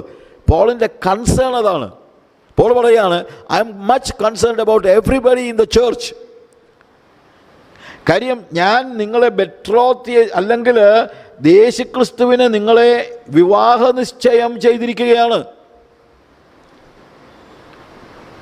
അപ്പോൾ ആ മണവാളന് വേണ്ടി നിങ്ങളെ ഒരുക്കുക എന്നുള്ള ചുമതല എനിക്കുണ്ട്. അതുകൊണ്ട് എൻ്റെ മനസ്സ് മുഴുവൻ നിങ്ങൾക്ക് എന്തെങ്കിലും ഒരു രീതിയിലൊരു ഡീവിയേഷൻ ഉണ്ടായാൽ എൻ്റെ ഹൃദയം തകർന്നു പോകും. എന്നാൽ സർപ്പം ഹവ്വയെ ഉപായത്താൽ ചതിച്ചതുപോലെ നിങ്ങളുടെ മനസ്സ് ക്രിസ്തുവിനോടുള്ള ഏകാഗ്രതയും നിർമ്മലതയും വിട്ട് വഷളായി പോകുമോ എന്ന് ഞാൻ ഭയപ്പെടുന്നു. പിശാചിൻ്റെ ഏറ്റവും വലിയ വഞ്ചന അതാണ്. നമ്മളുടെ ഡിവോഷനിൽ നിന്ന് നമ്മളെ ഡിസ്റ്റോർട്ട് ചെയ്യുക. ഞാൻ ക്രിസ്തു എന്ന ഏകപുരുഷനെ നിങ്ങളെ വിവാഹ നിശ്ചയം ചെയ്തിരിക്കുന്നു. സർപ്പം ഹവ്വായെ ഉപായത്താൽ വഞ്ചിച്ചതുപോലെ, അതായത് ക്രിസ്തുവിനോടുള്ള നിങ്ങളുടെ ഏകാഗ്രത വിട്ട്, ദാറ്റ്സ് ഓൾ. ആ ക്രിസ്തുവിനോടുള്ള ഏകാഗ്രത വിട്ട് നിങ്ങളുടെ ഹൃദയം വഷളായി പോകുന്നു, നിങ്ങളെ ഡിസ്റ്റോർട്ട് ചെയ്യുമെന്ന്. അതായത് ആ പ്യുവർ ഗോസ്പലിൽ നിന്ന്, പ്യുവർ ലിവിങ്ങിൽ നിന്ന്, പ്യുവർ ട്രസ്റ്റിൽ നിന്ന്, ആ പ്യുവർ ഡിവോഷനിൽ നിന്ന് നിങ്ങൾ ഡിസ്റ്റോർട്ടഡ് ആയി പോകുമോ എന്നുള്ള പേടിയിലാണ് ഞാൻ. പൗലോസിന് സഭയെക്കുറിച്ച് അങ്ങനെ ഒരു ബേർഡൻ ഉണ്ടായിരുന്നെങ്കിൽ നമുക്ക് നമ്മളെക്കുറിച്ചും നമ്മുടെ കുഞ്ഞുങ്ങളെക്കുറിച്ചും എത്രയധികം ബേർഡൻ ഉണ്ടാകണം. ലോകത്തിലൊന്നും എന്നെ സ്വാധീനിക്കുവാൻ, യേശുവിനോടുള്ള എൻ്റെ സ്നേഹത്തിൽ നിന്ന് എന്നെ ഡിസ്റ്റോർട്ട് ചെയ്യാൻ ഞാൻ സമ്മതിക്കത്തില്ല. എൻ്റെ devotion is completely and totally towards my bride room Jesus. എൻ്റെ മണവാളനായ യേശുവിനോടാണ് എൻ്റെ മുഴുവൻ പ്രതിബദ്ധതയും. ലോകത്തെ അതിനിടയ്ക്ക് കയറ്റാൻ ഞാൻ സമ്മതിക്കത്തില്ല. I will never allow anything to come in between me and my Jesus. എനിക്കും യേശുവിൻ്റെ മധ്യത്തിലേക്ക് ഒരു കാര്യവും കടന്നു വരുവാൻ ഞാൻ സമ്മതിക്കില്ല. അത് ഓരോരുത്തരും എടുക്കേണ്ട തീരുമാനമാണ്. കാര്യം ഈ പ്രിപ്പറേഷൻ ഈസ് നെസസറി. എങ്ങനെയുള്ള പ്രിപ്പറേഷനാണ്? തീത്തോസിലേക്ക് വരുമ്പോൾ 2-ാം അധ്യായത്തിൽ 12-ാമത്തെ വാക്യത്തിൽ നമ്മൾ വായിച്ചു, നാം ഭാഗ്യകരമായ പ്രത്യാശയ്ക്കായിട്ടും മഹാദൈവമായ നമ്മുടെ രക്ഷിതാവുമായ യേശു ക്രിസ്തുവിൻ്റെ തേജസ്സിൻ്റെ പ്രത്യക്ഷതയായും കാത്തുകൊണ്ട്. അപ്പോൾ ഈ കാത്തിരിപ്പിനകത്ത് നമ്മൾ ശ്രദ്ധിക്കേണ്ടതായ കാര്യങ്ങൾ, പ്രിപ്പറേഷൻ. ഞാൻ പറഞ്ഞല്ലോ, സ്വർഗത്തിന് നമ്മളെ ഫിറ്റാക്കണമെങ്കിൽ ഇപ്പോൾ ഈ ലോകത്തിന് നമ്മൾ ഫിറ്റാകത്തില്ല. കാര്യം ലോകവും സ്വർഗവും രണ്ടാണ്. അതുകൊണ്ട് ഈ ലോകത്തിൻ്റെ സകല പ്രലോഭനങ്ങളിൽ നിന്നും ഞാൻ ഒഴിഞ്ഞിരിക്കും. എന്നെ തന്നെ ഞാൻ അവൻ്റെ പ്രത്യക്ഷതയ്ക്ക് വേണ്ടിയും അതിനുശേഷമുള്ള തേജസ്സിലെ ജീവിതത്തിന് വേണ്ടിയും ഇപ്പോഴേ ഒരുക്കുകയാണ്. അങ്ങനെ ഒരുക്കുന്നതിന് ചില കാര്യങ്ങൾ ശ്രദ്ധിക്കണമെന്നാണ് പോളിവിടെ പറയുന്നത്. അവിടെ എഴുതിയിരിക്കുന്നത് ഭക്തികേടും പ്രപഞ്ചമോഹങ്ങളും വർജിച്ചിട്ട് അപ്പോൾ ചില കാര്യങ്ങൾ കളയണം. ഈ ലോകത്തിൽ സുബോധത്തോടും നീതിയോടും ദൈവഭക്തിയോടും കൂടെ ജീവിച്ചു പോരേണ്ടതിന് അപ്പോൾ ചില കാര്യങ്ങൾ സ്വീകരിക്കണം, ചില കാര്യങ്ങൾ വർജിക്കണം, ചിലത് മുറുകെ പിടിക്കണം. എന്നാലേ വരാൻ പോകുന്ന ലോകത്തിന് നമ്മൾ ഫിറ്റാകത്തുള്ളൂ. അതിവിടെ പ്രാക്ടീസ് ചെയ്യണം. ഒരു കാര്യം നമ്മൾ മനസ്സിലാക്കണം, നമ്മളെല്ലാം പറയുമല്ലോ കർത്താവ് വരുമ്പോൾ നമ്മൾ പെട്ടെന്ന് ഒരു നൊടിയിടയിൽ രൂപാന്തരപ്പെടും. ശരിയാണ്, നമ്മുടെ ശരീരം രൂപാന്തരപ്പെടും, പക്ഷേ നമ്മുടെ മനസ്സൊക്കെ അതിന് മുമ്പേ തന്നെ രൂപാന്തരപ്പെടണം. ഇവിടെ പിശാചിനെ പോലെ ജീവിച്ചിട്ട് കർത്താവ് വരുമ്പോൾ 1 മിനിറ്റ് കൊണ്ട് നമ്മൾ യേശുവിൻ്റെ സ്വഭാവത്തിലേക്കൊന്നും രൂപാന്തരപ്പെടത്തില്ല. ആ രൂപാന്തരം ഇപ്പോഴുണ്ടാകണം. അതിന് ചില കാര്യങ്ങൾ നിങ്ങൾ ഉപേക്ഷിക്കണം, അത് നമ്മൾ പഠിക്കണം. ആ പോക്കിന് പ്രത്യക്ഷതയ്ക്ക് മുകളിലോട്ടൊക്കെ യാത്ര ഒരു ഭാരം ഉണ്ടാകാൻ പാടില്ല. ഭാരം ഉണ്ടെങ്കിൽ ചിലപ്പോൾ താഴെ പോയെന്നിരിക്കും. വർജനം ആവശ്യം. 2 കാര്യങ്ങളാണ് അവിടെ വർജിക്കണമെന്ന് പറയുന്നത്. 1 ഭക്തികേട്, 2 പ്രപഞ്ചമോഹങ്ങൾ. ഇത് രണ്ടും നമ്മൾ വർജിക്കണം. ഭക്തികേട് നമ്മൾ ഉപയോഗിച്ചിരിക്കുന്നത് അൺഗോഡ്ലിനെസ് എന്നുള്ള വാക്കാണ്. അൺഗോഡ്ലിനെസ് ലോകത്തിലെ വിവിധ പദം. ദൈവികത എന്ന് പറഞ്ഞാൽ അതിൻ്റെ ഓപ്പോസിറ്റ് നമ്മൾ പറയുന്നത് പൈശാചികത എന്നാണ്. ദൈവികമല്ലാത്തതിനെ എല്ലാം ഉപേക്ഷിക്കുക. ഇപ്പോൾ ഈ കള്ളനോട്ട് പിടിക്കുമ്പോൾ നമുക്കറിയാമല്ലോ, ചില നോട്ടൊക്കെ കണ്ടാൽ കള്ളനോട്ട് പോലെ തന്നെ, കള്ളനോട്ട് കണ്ടാൽ ഒറിജിനൽ നോട്ടിൻ്റെ അതേപോലെ ഇരിക്കും. അപ്പം നമ്മൾ ആരെങ്കിലും പറയുമോ ഇത് വലിയ കുഴപ്പമില്ല, ഇത് കണ്ടാൽ അതുപോലെ ഇരിക്കുന്നത്, ഇതങ്ങ് എടുത്തേക്കാമെന്ന് ആരെങ്കിലും പറയുമോ? ഇല്ല. എന്തുകൊണ്ടാണ്? ഒറിജിനൽ അല്ലാത്തതെല്ലാം കള്ളനോട്ടാണ്. അത് നല്ല നോട്ടിനോട് എത്ര കൂടുതൽ സാദൃശ്യത ഉണ്ടെന്ന് പറഞ്ഞു കഴിഞ്ഞാലും അത് കള്ളനോട്ടാണ്. ഇതുപോലെ നമ്മൾ ഉപേക്ഷിക്കേണ്ടത് ഗോഡ്ലി അല്ലാത്തതെല്ലാം. അതുകൊണ്ടാണ് ഭക്തികേട് അല്ലെങ്കിൽ അൺഗോഡ്ലിനെസ് എന്ന് പറയുന്നത്. പൈശാചികമാവണമെന്ന് നിർബന്ധമില്ല. ചിലപ്പോൾ ആളുകളെല്ലാം നമ്മളൊക്കെ ചോദിക്കുന്ന ചോദ്യമാണ്, ബ്രദറെ അതിനകത്ത് എന്താ ബ്രദറെ തെറ്റ്, അതിനകത്ത് എന്താ തെറ്റ് എന്നുള്ള ചോദ്യത്തിന് വലിയ പ്രസക്തി ഒന്നും ബിബ്ലിക്കലായിട്ടില്ല. ബിബ്ലിക്കലായിട്ട് തെറ്റല്ലാത്തത് പോലും ഉപേക്ഷിച്ചാലേ പറ്റുള്ളൂ. ദൈവികമല്ലയോ, finish. If it is not godly, even if it is good in the sight of the society, we are not suppose to do that. ലോകമെല്ലാം പറയുന്നത് അതല്ലയോ നാട്ടു നടപ്പ്, അതിനകത്ത് എന്താ തെറ്റ്? The question, is it godly? That is the only question we need to ask. വേറെ ഒന്നുമില്ല. അത് ഡെവിളിഷ് അല്ല എന്ന് പറഞ്ഞ് എനിക്ക് അതങ്ങനെ വലിയ പൈശാചികതയൊന്നുമല്ല എന്ന് പറഞ്ഞ് എനിക്കത് സ്വീകരിക്കാൻ കഴിയില്ല. അതേപോലെ ഇതാണ് വാസ്തവത്തിൽ ദ ഡോക്ട്രിൻ ഓഫ് സെപ്പറേഷൻ. വേർപാടിൻ്റെ ഉപദേശം എന്ന് പറയുന്നത് യഥാർത്ഥ വേർപാട് ഇതാണ്. ദൈവികമല്ലാത്തതിനെ എല്ലാം മാറ്റി നിർത്തുന്നതാണ് വേർപാട്. അല്ലാതെ ലോകത്തിൽ മോശപ്പെട്ടതിനെ മാത്രം മാറ്റി നിർത്തുന്നതല്ല, ദൈവികമല്ലാത്തതിനെ എല്ലാം മാറ്റി നിർത്തുന്നതാണ് വേർപാട്. ഞാൻ പറഞ്ഞല്ലോ, ഹോളി എന്ന വാക്കിന് നമ്മൾ സാധാരണ വിപരീത പദം പറയുന്നത് അൺഹോളി എന്നാണ്. പക്ഷെ വേദപുസ്തകം പറയുന്നത് കോമൺ എന്നാണ്. ദൈവത്തിന് വേണ്ടി വേർപെടുത്തപ്പെട്ടത് മാത്രമേ ഉള്ളൂ വിശുദ്ധം, ബാക്കിയെല്ലാം അശുദ്ധമാണ്. ഇന്നത്തെ ഒരു വലിയ പ്രശ്നം ഇതാണ്. ലോകം നല്ലതെന്ന് പറയുന്നതെല്ലാം നമ്മളും അക്സെപ്റ്റ് ചെയ്യുകയാണ്. So the question is it godly? Is it separated for God? Or is it common? എൻ്റെ ചുറ്റുപാടുമുള്ളവർക്കെല്ലാം അത് കുഴപ്പമില്ലാത്തതാണ്. പക്ഷേ എൻ്റെ ചുറ്റുപാടും ഇല്ലാത്തവർക്ക് കുഴപ്പമില്ലാത്തതായതുകൊണ്ട് അത് ഹോളി ആകത്തില്ല. ഹോളി ആകണമെങ്കിൽ അത് ഗോഡ്ലി ആയിരിക്കണം. ഗോഡ്ലി ആയിട്ടുള്ളത് മാത്രമേ ഹോളി ആകത്തുള്ളൂ. ഇത്രയും കടുംപിടുത്തം വേണമെന്നൊക്കെ ചിലപ്പോൾ ആൾക്കാർ ചിന്തിക്കുമായിരിക്കും. പക്ഷേ ഇതാണ് യഥാർത്ഥ ക്രിസ്തീയ ജീവിതം. God wants us to be holy. We are not supposed to do anything that is common. നാട്ടുനടപ്പനുസരിച്ച് കാര്യങ്ങൾ ചെയ്യാൻ നമുക്ക് പറ്റില്ല. നാട്ടുനടപ്പല്ല വിഷയം. ബാക്കിയുള്ളവരൊക്കെ അത് ചെയ്യുമായിരിക്കും. അതൊരു പക്ഷേ കുറ്റമായിരിക്കത്തില്ല. ആൻഡ് ഓൾസോ ഡിവൈൻ, ദൈവികത എന്താണ്? അതിൻ്റെ വിപരീത പദം പൈശാചികതയല്ല, ഹ്യൂമനാണ്. Divine and human. ഞാൻ പലപ്പോഴും പറഞ്ഞിട്ടുള്ളതാണ്, പത്രോസിനെ കർത്താവ് വെളിപ്പെടുത്തി കൊടുത്തു, നീ ജീവനുള്ള ദൈവത്തിൻ്റെ പുത്രനായ ക്രിസ്തു. കർത്താവ് പറഞ്ഞു, ശിമോനെ, ജഡരക്തങ്ങളല്ല നിനക്കിത് വെളിപ്പെടുത്തിയത്, എൻ്റെ സ്വർഗസ്വനായ പിതാവാണ്. എന്നാൽ ഞാൻ മശിഹയാണ്, ക്രിസ്തു എന്ന് പറഞ്ഞാൽ മശിഹയാണ്. ഞാൻ മശിഹയാണ്. എന്നാൽ എങ്ങനെയാണ് ഞാൻ മശിഹയാകുന്നതെന്നറിയാമോ? നമ്മളിപ്പോൾ യെരുശലേമിലേക്ക് പോവുകയാണ്. അങ്ങനെ യെരുശലേമിൽ ചെന്ന് കഴിഞ്ഞാൽ മൂപ്പന്മാരും മഹാപുരോഹിതന്മാരും എന്നെ പിടിക്കും, അടിക്കും, തല്ലും, ഒടുവിൽ ക്രൂശിക്കും. അങ്ങനെയാണ് ഞാൻ മശിഹയാകുന്നത്.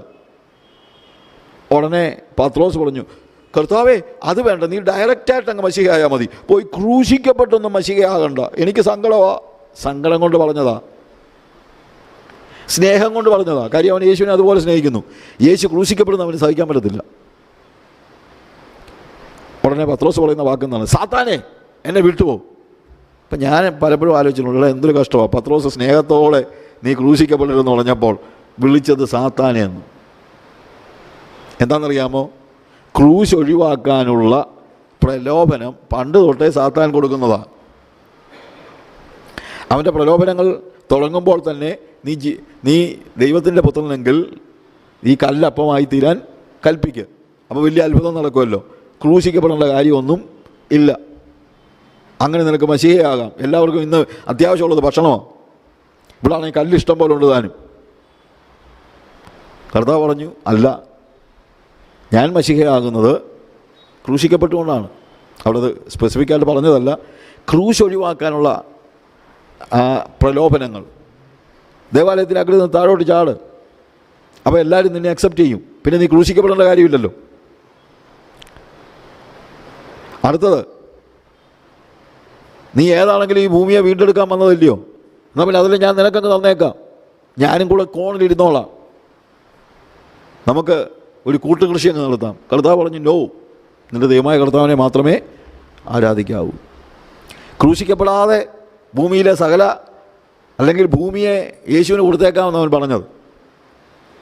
പക്ഷേ മത്തായിയുടെ സുവിശേഷത്തിൽ അപ്പോൾ സാത്താൻ അവനെ വിട്ടുപോയി. പക്ഷേ ലൂക്കോസിൻ്റെ സുവിശേഷം എഴുതിയിരിക്കുന്നത് സാത്താൻ കുറേ കാലത്തേക്ക് അവനെ വിട്ടുപോയെന്നാണ്. ഇപ്പോൾ പിന്നെയും വന്നിരിക്കുക പത്രോസിലൂടെ ക്രൂശിക്കപ്പെടണ്ടെന്ന് പറയാൻ. കർത്താവ് പറഞ്ഞു, സാത്താനെ എന്നെ വിട്ടുപോകും. എന്നിട്ട് പറയുന്ന വാക്ക്, നീ ദൈവത്തിൻ്റേതല്ല പിശാചിൻ്റേത് അത്ര അന്വേഷിക്കുന്നതെന്നാണോ എഴുതിയിരിക്കുന്നത്? അല്ല. എന്താ എഴുതിയിരിക്കുന്നത്? നീ ദൈവത്തിൻ്റേതല്ല മനുഷ്യരുടേതത്രേ അന്വേഷിക്കുന്നത്. അതിൻ്റെ അർത്ഥം എന്നാ? ദൈവികതയ്ക്ക് എതിര് നിൽക്കുന്നത് എപ്പോഴും പൈശാചികതയാകണമെന്ന് നിർബന്ധമില്ല, മാനുഷികതയാണ്. പൈശാചികത ആലോചിക്കേ വേണ്ട, അത് ദൈവത്തിന് വിരുദ്ധമാണ്. പക്ഷേ മാനുഷികമായി ഉന്നതമായ കാര്യങ്ങൾ ദൈവികമല്ല, വിപരീതമാണ്. അതുകൊണ്ട് മാനുഷികമായി വലുതെന്ന് ചിന്തിക്കുന്ന കാര്യങ്ങൾ ശരിക്കും ആത്മീകമായി നേരെ വിപരീതമാണ്. അതുകൊണ്ട് വർജിക്കേണ്ടത് ലോകത്തിൻ്റെ എല്ലാ ചിന്തകളെയുമാണ്. ലോകത്തിൻ്റെ നന്മകളെ പോലും നമ്മൾ ഉപേക്ഷിക്കേണ്ടി വരും. ലോകം വലുതെന്ന് പറയുന്നതിനെ നമ്മൾ ഉപേക്ഷിക്കേണ്ടി വരും. ദൈവികമല്ലാത്തതെല്ലാം ഉപേക്ഷിക്കേണ്ടി വരും. ലോകം അപ്രീഷിയേറ്റ് ചെയ്യുന്ന പല കാര്യങ്ങളും ദൈവികമല്ല. ലോകം അപ്രീഷിയേറ്റ് ചെയ്യുന്നൊരു കാര്യമാണ് സെൽഫ് റിലയൻസ്, അല്ലേ?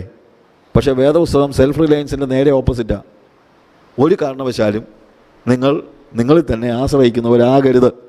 സ്വയാശ്രയക്കാരുടെ ഗതി ഇതാകുന്നു. ലോകം പറയുന്നു, നിങ്ങളിൽ തന്നെ ആശ്രയിച്ച് നിങ്ങൾ തന്നെ കാര്യങ്ങൾ ചെയ്യണം. വേദപുസ്തകം നേരെ ഓപ്പോസിറ്റാണ് പറയുന്നത്. നിങ്ങളിൽ ആശ്രയിക്കരുത്. നിങ്ങൾ ദൈവത്തിൽ ആശ്രയിക്കണം, മറ്റുള്ളവരിലും ആശ്രയിക്കണം. കർത്താവ് പഠിപ്പിച്ചിരിക്കുന്നത് ഡിപ്പെൻഡൻസ് ആണ്. കയ്യിൻ്റെ അടുത്ത് ചോദിക്കുന്നു, വേർ ഈസ് യുവർ ബ്രദർ? കയ്യൻ പറയുന്നു, am I the keeper of my brother? Yes, ഞാൻ നിന്നെ സൃഷ്ടിച്ചത് അങ്ങനെയാണ്. നീ നിൻ്റെ സഹോദരനുമായിട്ട് ഒരുമിച്ച് ജീവിക്കാനാണ്. പക്ഷേ കയ്യൻ പറയുന്നത്, I want to see that I am independent from my brother. I don't want to see that my brother is interfering and he is entering into my world. I need a world of my own. എനിക്ക് എൻ്റെ സ്വന്തം കാര്യം നോക്കണം. എൻ്റെ സഹോദരനെ അതിനകത്ത് interfere ചെയ്യാൻ ഞാൻ സമ്മതിക്കത്തില്ല. പക്ഷെ അത് ദൈവികതയല്ല, അത് ഹ്യൂമനാണ്. വേദപുസ്തകം അതല്ല പറയുന്നത്. Dependence, that is the best thing. ഞാൻ കഴിഞ്ഞ ദിവസം ഒരാൾ സംസാരിച്ചപ്പോൾ പറഞ്ഞൊരു കാര്യമുണ്ട്. ദൈവം എന്തുകൊണ്ടാണ് ശിശുക്കളെ സൃഷ്ടിച്ചത്? ഇൻസ്റ്റെഡ് ഓഫ് ജനിക്കുമ്പോൾ തന്നെ ഒരു പുരുഷനായിട്ടോ സ്ത്രീയായിട്ടോ ഒക്കെ വന്നായിരുന്നെങ്കിൽ എന്ത് നല്ലതായിരുന്നു. പക്ഷെ എന്തിനായി കുഞ്ഞുങ്ങളെ എന്ന് പറയുന്നത് കരയുന്ന കൊച്ചുങ്ങളെ ഉണ്ടാക്കിയത്? കാര്യം കുഞ്ഞുങ്ങളായിട്ട് ദൈവം സൃഷ്ടിച്ചത് അത് ഡിപ്പെൻഡൻസ് പഠിക്കാനാണ്.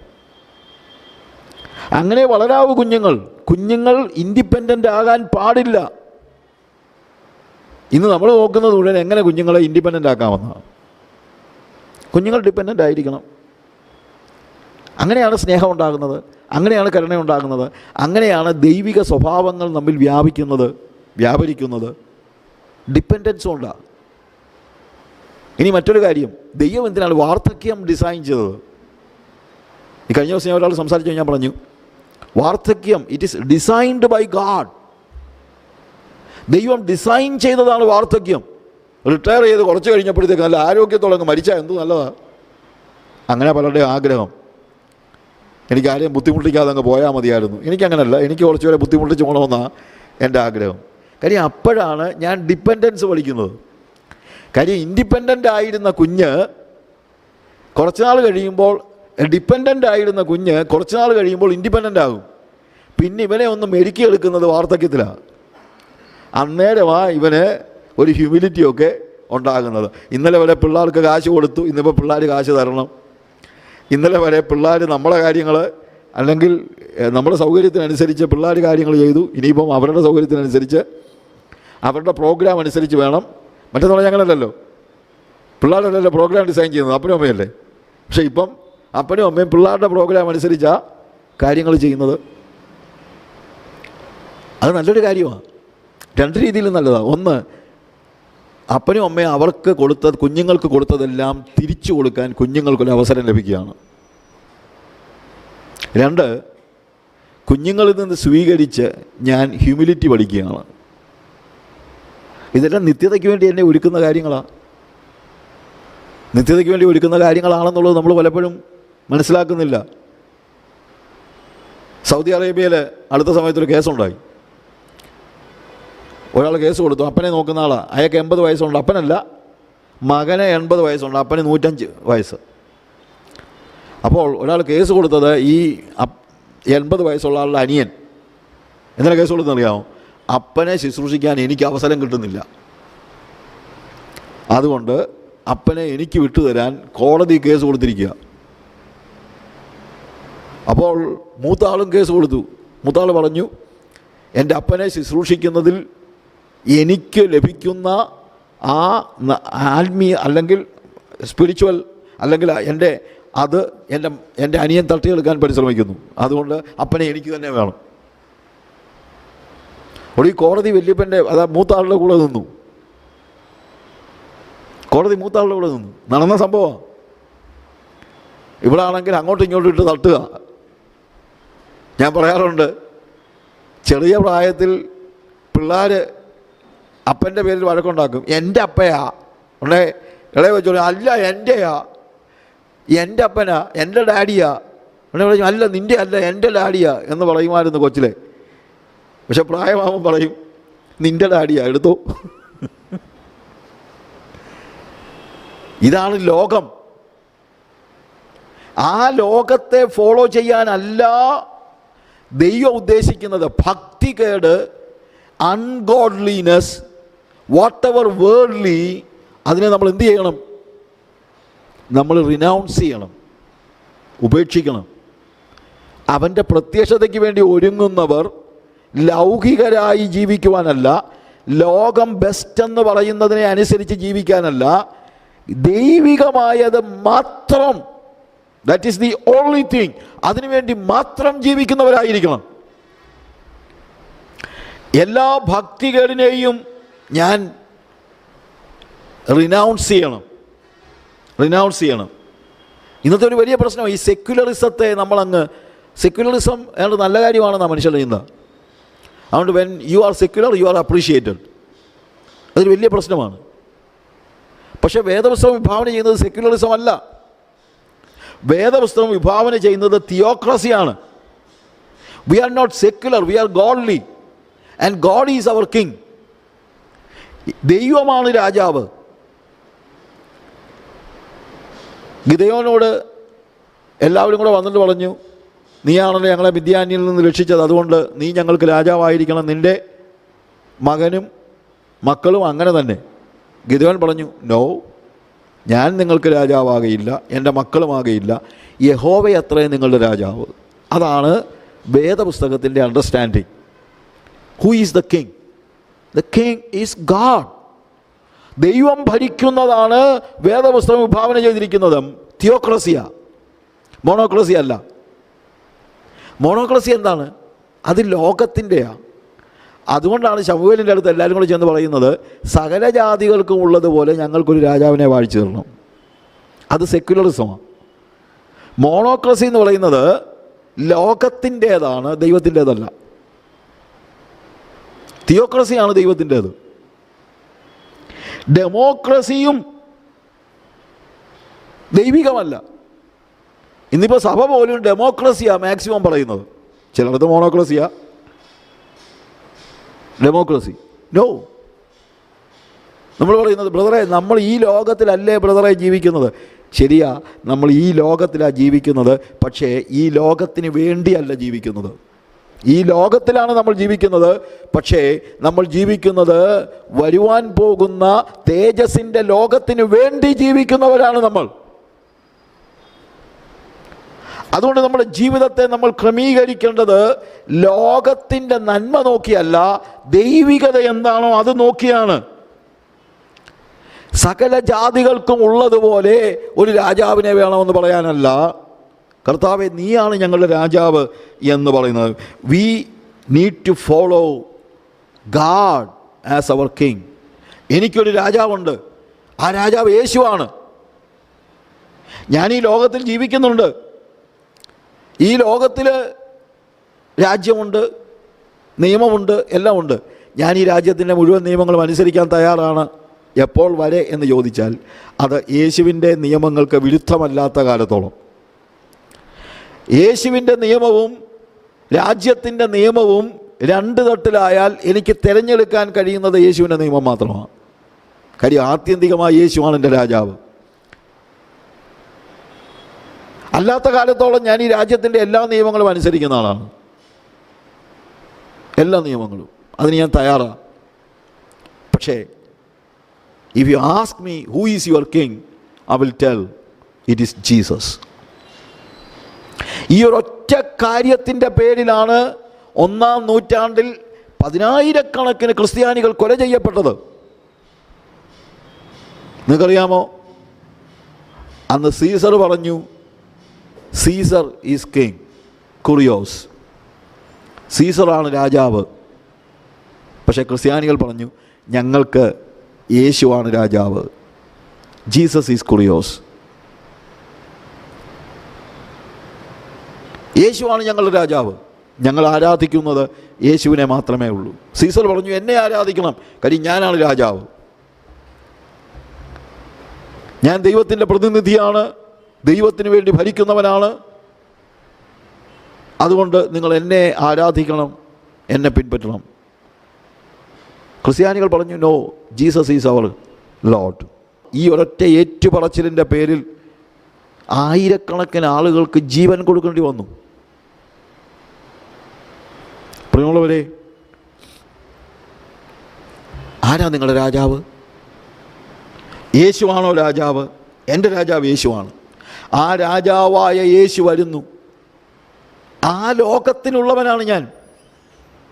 അതുകൊണ്ട് ഞാൻ ഈ ഭൂമിയിൽ ജീവിക്കുമ്പോൾ ആ ലോകത്തിന് വേണ്ടി എന്നെ തന്നെ ഒരുക്കുകയാണ് ഞാൻ. ദൈവികതയോട് ഞാൻ അറ്റാച്ച്ഡ് ആയിരിക്കണം. പ്രപഞ്ചമോഹങ്ങളിൽ നിന്ന് ഞാൻ ഡിറ്റാച്ച്ഡ് ആയിരിക്കണം. പാപം എങ്ങനെയാണ് ഉണ്ടാകുന്നതെന്ന് നമ്മൾ വായിക്കുന്നത്, ഓരോരുത്തൻ, യാക്കോബിൻ്റെ ലേഖനത്തിൽ യാക്കോബ് പറയാണ്, ഓരോരുത്തൻ സ്വന്തം മോഹങ്ങളിൽ ആകർഷിക്കപ്പെട്ട് വശീകരിക്കപ്പെടുകയാലാണ് പാപം ചെയ്യുന്നത്. മോഹം ഗർഭം ധരിച്ച് പാപത്തെ പ്രസവിക്കുന്നു, പാപം മുഴുത്തിട്ട് മരണത്തെ പെറുന്നു. അപ്പോൾ എൻ്റെ മോഹവും പിശാചിൻ്റെ സജഷൻസും കൂടെ ചേരുമ്പോഴാണ് പാപത്തെ ഗർഭം ധരിക്കുന്നത്. ഇതിനകത്ത് ഏതെങ്കിലും ഒരു ഏജൻറ്റേ ഉള്ളെങ്കിൽ പാപത്തെ പ്രസവിക്കത്തില്ല. ഇനി മോഹം മാത്രമേ ഉള്ളൂ എന്ന് വയ്ക്കുക. പിശാച് സജഷൻസൊക്കെ കൊണ്ട് തന്നില്ലെങ്കിൽ ചിലപ്പം ഗർഭധാരണം നടന്നില്ലെന്നിരിക്കും. തിരിച്ചും പിശാച് സജഷൻസ് കൊണ്ടുവന്നു, എനിക്ക് മോഹമില്ലെങ്കിൽ ഗർഭധാരണം നടക്കത്തില്ല. അപ്പോൾ ഏതെങ്കിലും ഒരു ഏജൻറ്റ് പിന്മാറണം. പിന്നെ പിശാചിനോട് ഇപ്പോൾ പറയാൻ പറ്റുമോ, പിശാചെ എന്നെ പ്രലോഭിപ്പിക്കരുത് കേട്ടോ എന്ന് പറയാൻ പറ്റുമോ? അത് അവൻ്റെ ജോലി, അവൻ ചെയ്യും. അപ്പോൾ അവനെ നമുക്ക് ചേഞ്ച് ചെയ്യാൻ പറ്റത്തില്ല. പിന്നെ ആകെപ്പാടെ ചെയ്യാൻ പറ്റുന്നത് നമ്മൾ ചേഞ്ച് ആകുക. എന്താണ്? മോഹങ്ങളിൽ നിന്ന് നമ്മൾ വിടുതൽ പ്രാപിക്കുക എന്നുള്ളതേ ഉള്ളൂ. ലോകത്തിൻ്റെ, പ്രപഞ്ചത്തിൻ്റെ മോഹങ്ങളെ, അതിനോട് നോ പറയാനുള്ള ആ സ്ട്രെങ്ത് നമുക്കുണ്ടാകണം.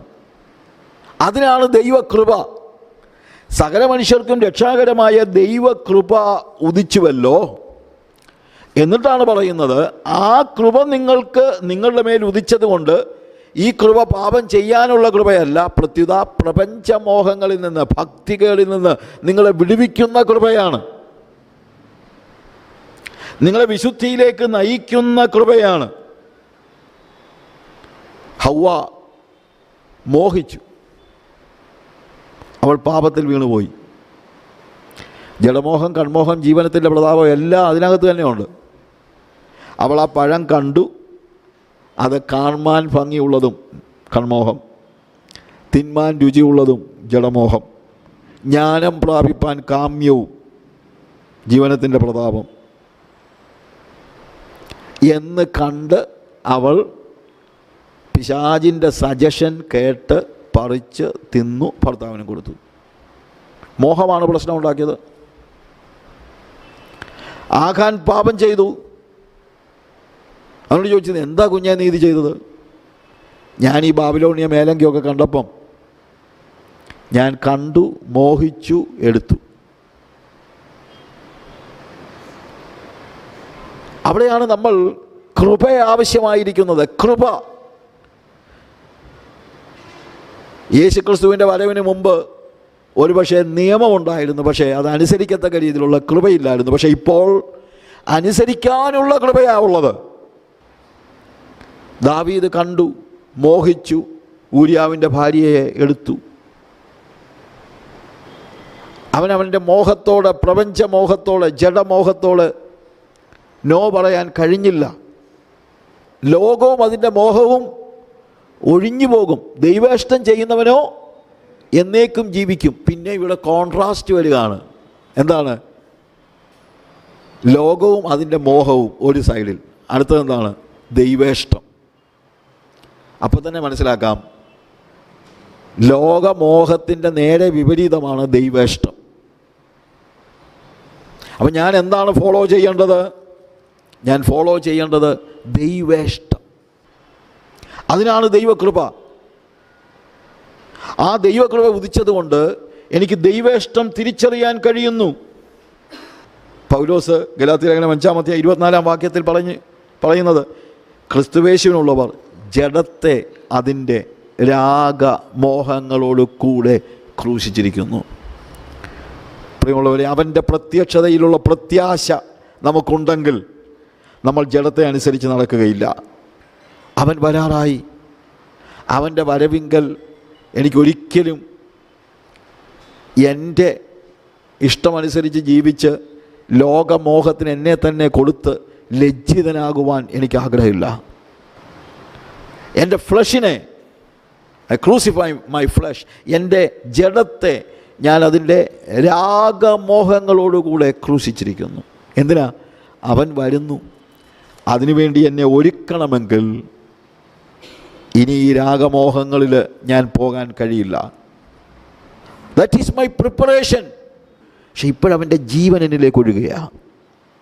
അതാണ് കൃപ. കൃപ എന്നിലേക്ക് ഒഴുകുകയാണ്. അതുകൊണ്ട് എനിക്ക് മോഹങ്ങളോട് എതിർത്ത് നിൽക്കാനുള്ള ശക്തിയുണ്ട്, പാപത്തോട് എതിർത്ത് നിൽക്കുവാനുള്ള ശക്തിയുണ്ട്. പ്രപഞ്ച മോഹങ്ങളെ ഞാനിനി അനുസരിക്കുകയില്ല. കാരണം അവൻ്റെ കൃപ എന്നിലേക്ക് ഒഴുകുകയാണ്. കൃപ പാപം ചെയ്യാനുള്ളതല്ല. കൃപ പാപത്തിൽ നിന്ന് വിടുതൽ നേടുവാനുള്ളതാണ്. നമ്മളോട് തന്നെ ഒന്ന് ചോദിക്കുക, നമ്മുടെ പ്രത്യാശ എന്താണ്? ഭാഗ്യകരമായ ഈ പ്രത്യാശ. സകല മനുഷ്യർക്കും രക്ഷാകരമായ ദൈവകൃപ ഉദിച്ചുവല്ലോ. അതുകൊണ്ട് ഭാഗ്യകരമായ ഈ പ്രത്യാശയ്ക്കായിട്ട്, എന്താണ് ഭാഗ്യകരമായ പ്രത്യാശ? അവൻ്റെ വരവിന് വേണ്ടിയുള്ള ഒരുക്കം. കാത്തുകൊണ്ട് അവൻ വരുന്നു. മഹാദൈവവും നമ്മുടെ രക്ഷകർത്താവുമായ യേശു കർത്താവിൻ്റെ വരവിനുള്ള അവൻ്റെ തേജസ്സിൽ അവൻ പ്രത്യക്ഷനാകുന്നത് കാത്തുകൊണ്ട്. അവൻ എന്തിനാ വരുന്നത്? എന്നെ അവൻ്റെ അടുത്ത് കൊണ്ടുപോകാൻ. ഹല്ലേലൂയ. ഒരു നിമിഷം നമ്മുടെ ജീവിതം ദൈവസന്നിധിയിൽ ഒന്നുകൂടെ പറയാം. കർത്താവേ, നിൻ്റെ പ്രത്യക്ഷതയ്ക്കുള്ള ഒരുക്കത്തോടുകൂടെയാണ് എനിക്ക് ജീവിക്കേണ്ടത്. അതിനുവേണ്ടി ഞാൻ എന്നെ ഒരുക്കുന്നു. കർത്താവേ, നീ വരുമ്പോൾ നിൻ്റെ മണവാട്ടിയായി, ഒരുക്കമുള്ള മണവാട്ടിയായി നിന്നെ എതിരേൽപ്പാൻ എന്നെ സഹായിക്കണമേ. കർത്താവേ, പ്രപഞ്ച മോഹങ്ങളിൽ നിന്ന്, ഭക്തികളിൽ നിന്ന് വലിയൊരു വിടുതൽ എനിക്ക് ആവശ്യമുണ്ടെന്ന് ഞാൻ മനസ്സിലാക്കുന്നു. യെസ് ലോർഡ്, ഞാനതിനെ ഞാൻ റിനൗൺസ് ചെയ്യുന്ന കർത്താവേ. ദൈവികമല്ലാത്തതെല്ലാം, ഓൾ അൺഗോഡ്ലിനെസ്, ഞാൻ പലപ്പോഴും അതിനകത്ത് എന്താ തെറ്റ് എന്നൊക്കെ ചോദിച്ചിട്ടുണ്ട്. പക്ഷേ ഐ അണ്ടർസ്റ്റാൻഡ്, ദൈവികമല്ലാത്തതെല്ലാം തെറ്റ് തന്നെയാണ്, ദൈവികമല്ലാത്തതെല്ലാം പാപം തന്നെയാണ്. അതുകൊണ്ട് ഇന്ന് രാത്രിയിൽ കർത്താവേ, ഞാൻ ഒരു പ്രാവശ്യം കൂടെ അൺഗോഡ്ലി ആയിട്ടുള്ള സകലത്തെയും ഉപേക്ഷിക്കുന്ന കർത്താവേ. പ്രപഞ്ച മോഹങ്ങൾ എന്നെ പാപത്തിലേക്ക് വലിച്ചിഴയ്ക്കുമ്പോൾ എല്ലാ മോഹങ്ങളിൽ നിന്നും വിടുതൽ പ്രാപിക്കുവാൻ ദൈവകൃപ എന്നിലേക്ക് ഒഴുക്കണമേ കർത്താവേ. ഹല്ലേലൂയ. 100% നിന്നോടുള്ള ഭക്തി മുറുകെ പിടിച്ചുകൊണ്ട്, സ്നേഹം മുറുകെ പിടിച്ചുകൊണ്ട്, നിന്നെ മാത്രം സ്നേഹിച്ചുകൊണ്ട് എൻ്റെ ജീവിതം മുന്നോട്ട് കൊണ്ടുപോകാൻ നീ എന്നെ സഹായിക്കണം. യേശുവിൻ്റെ നാമത്തിൽ തന്നെ.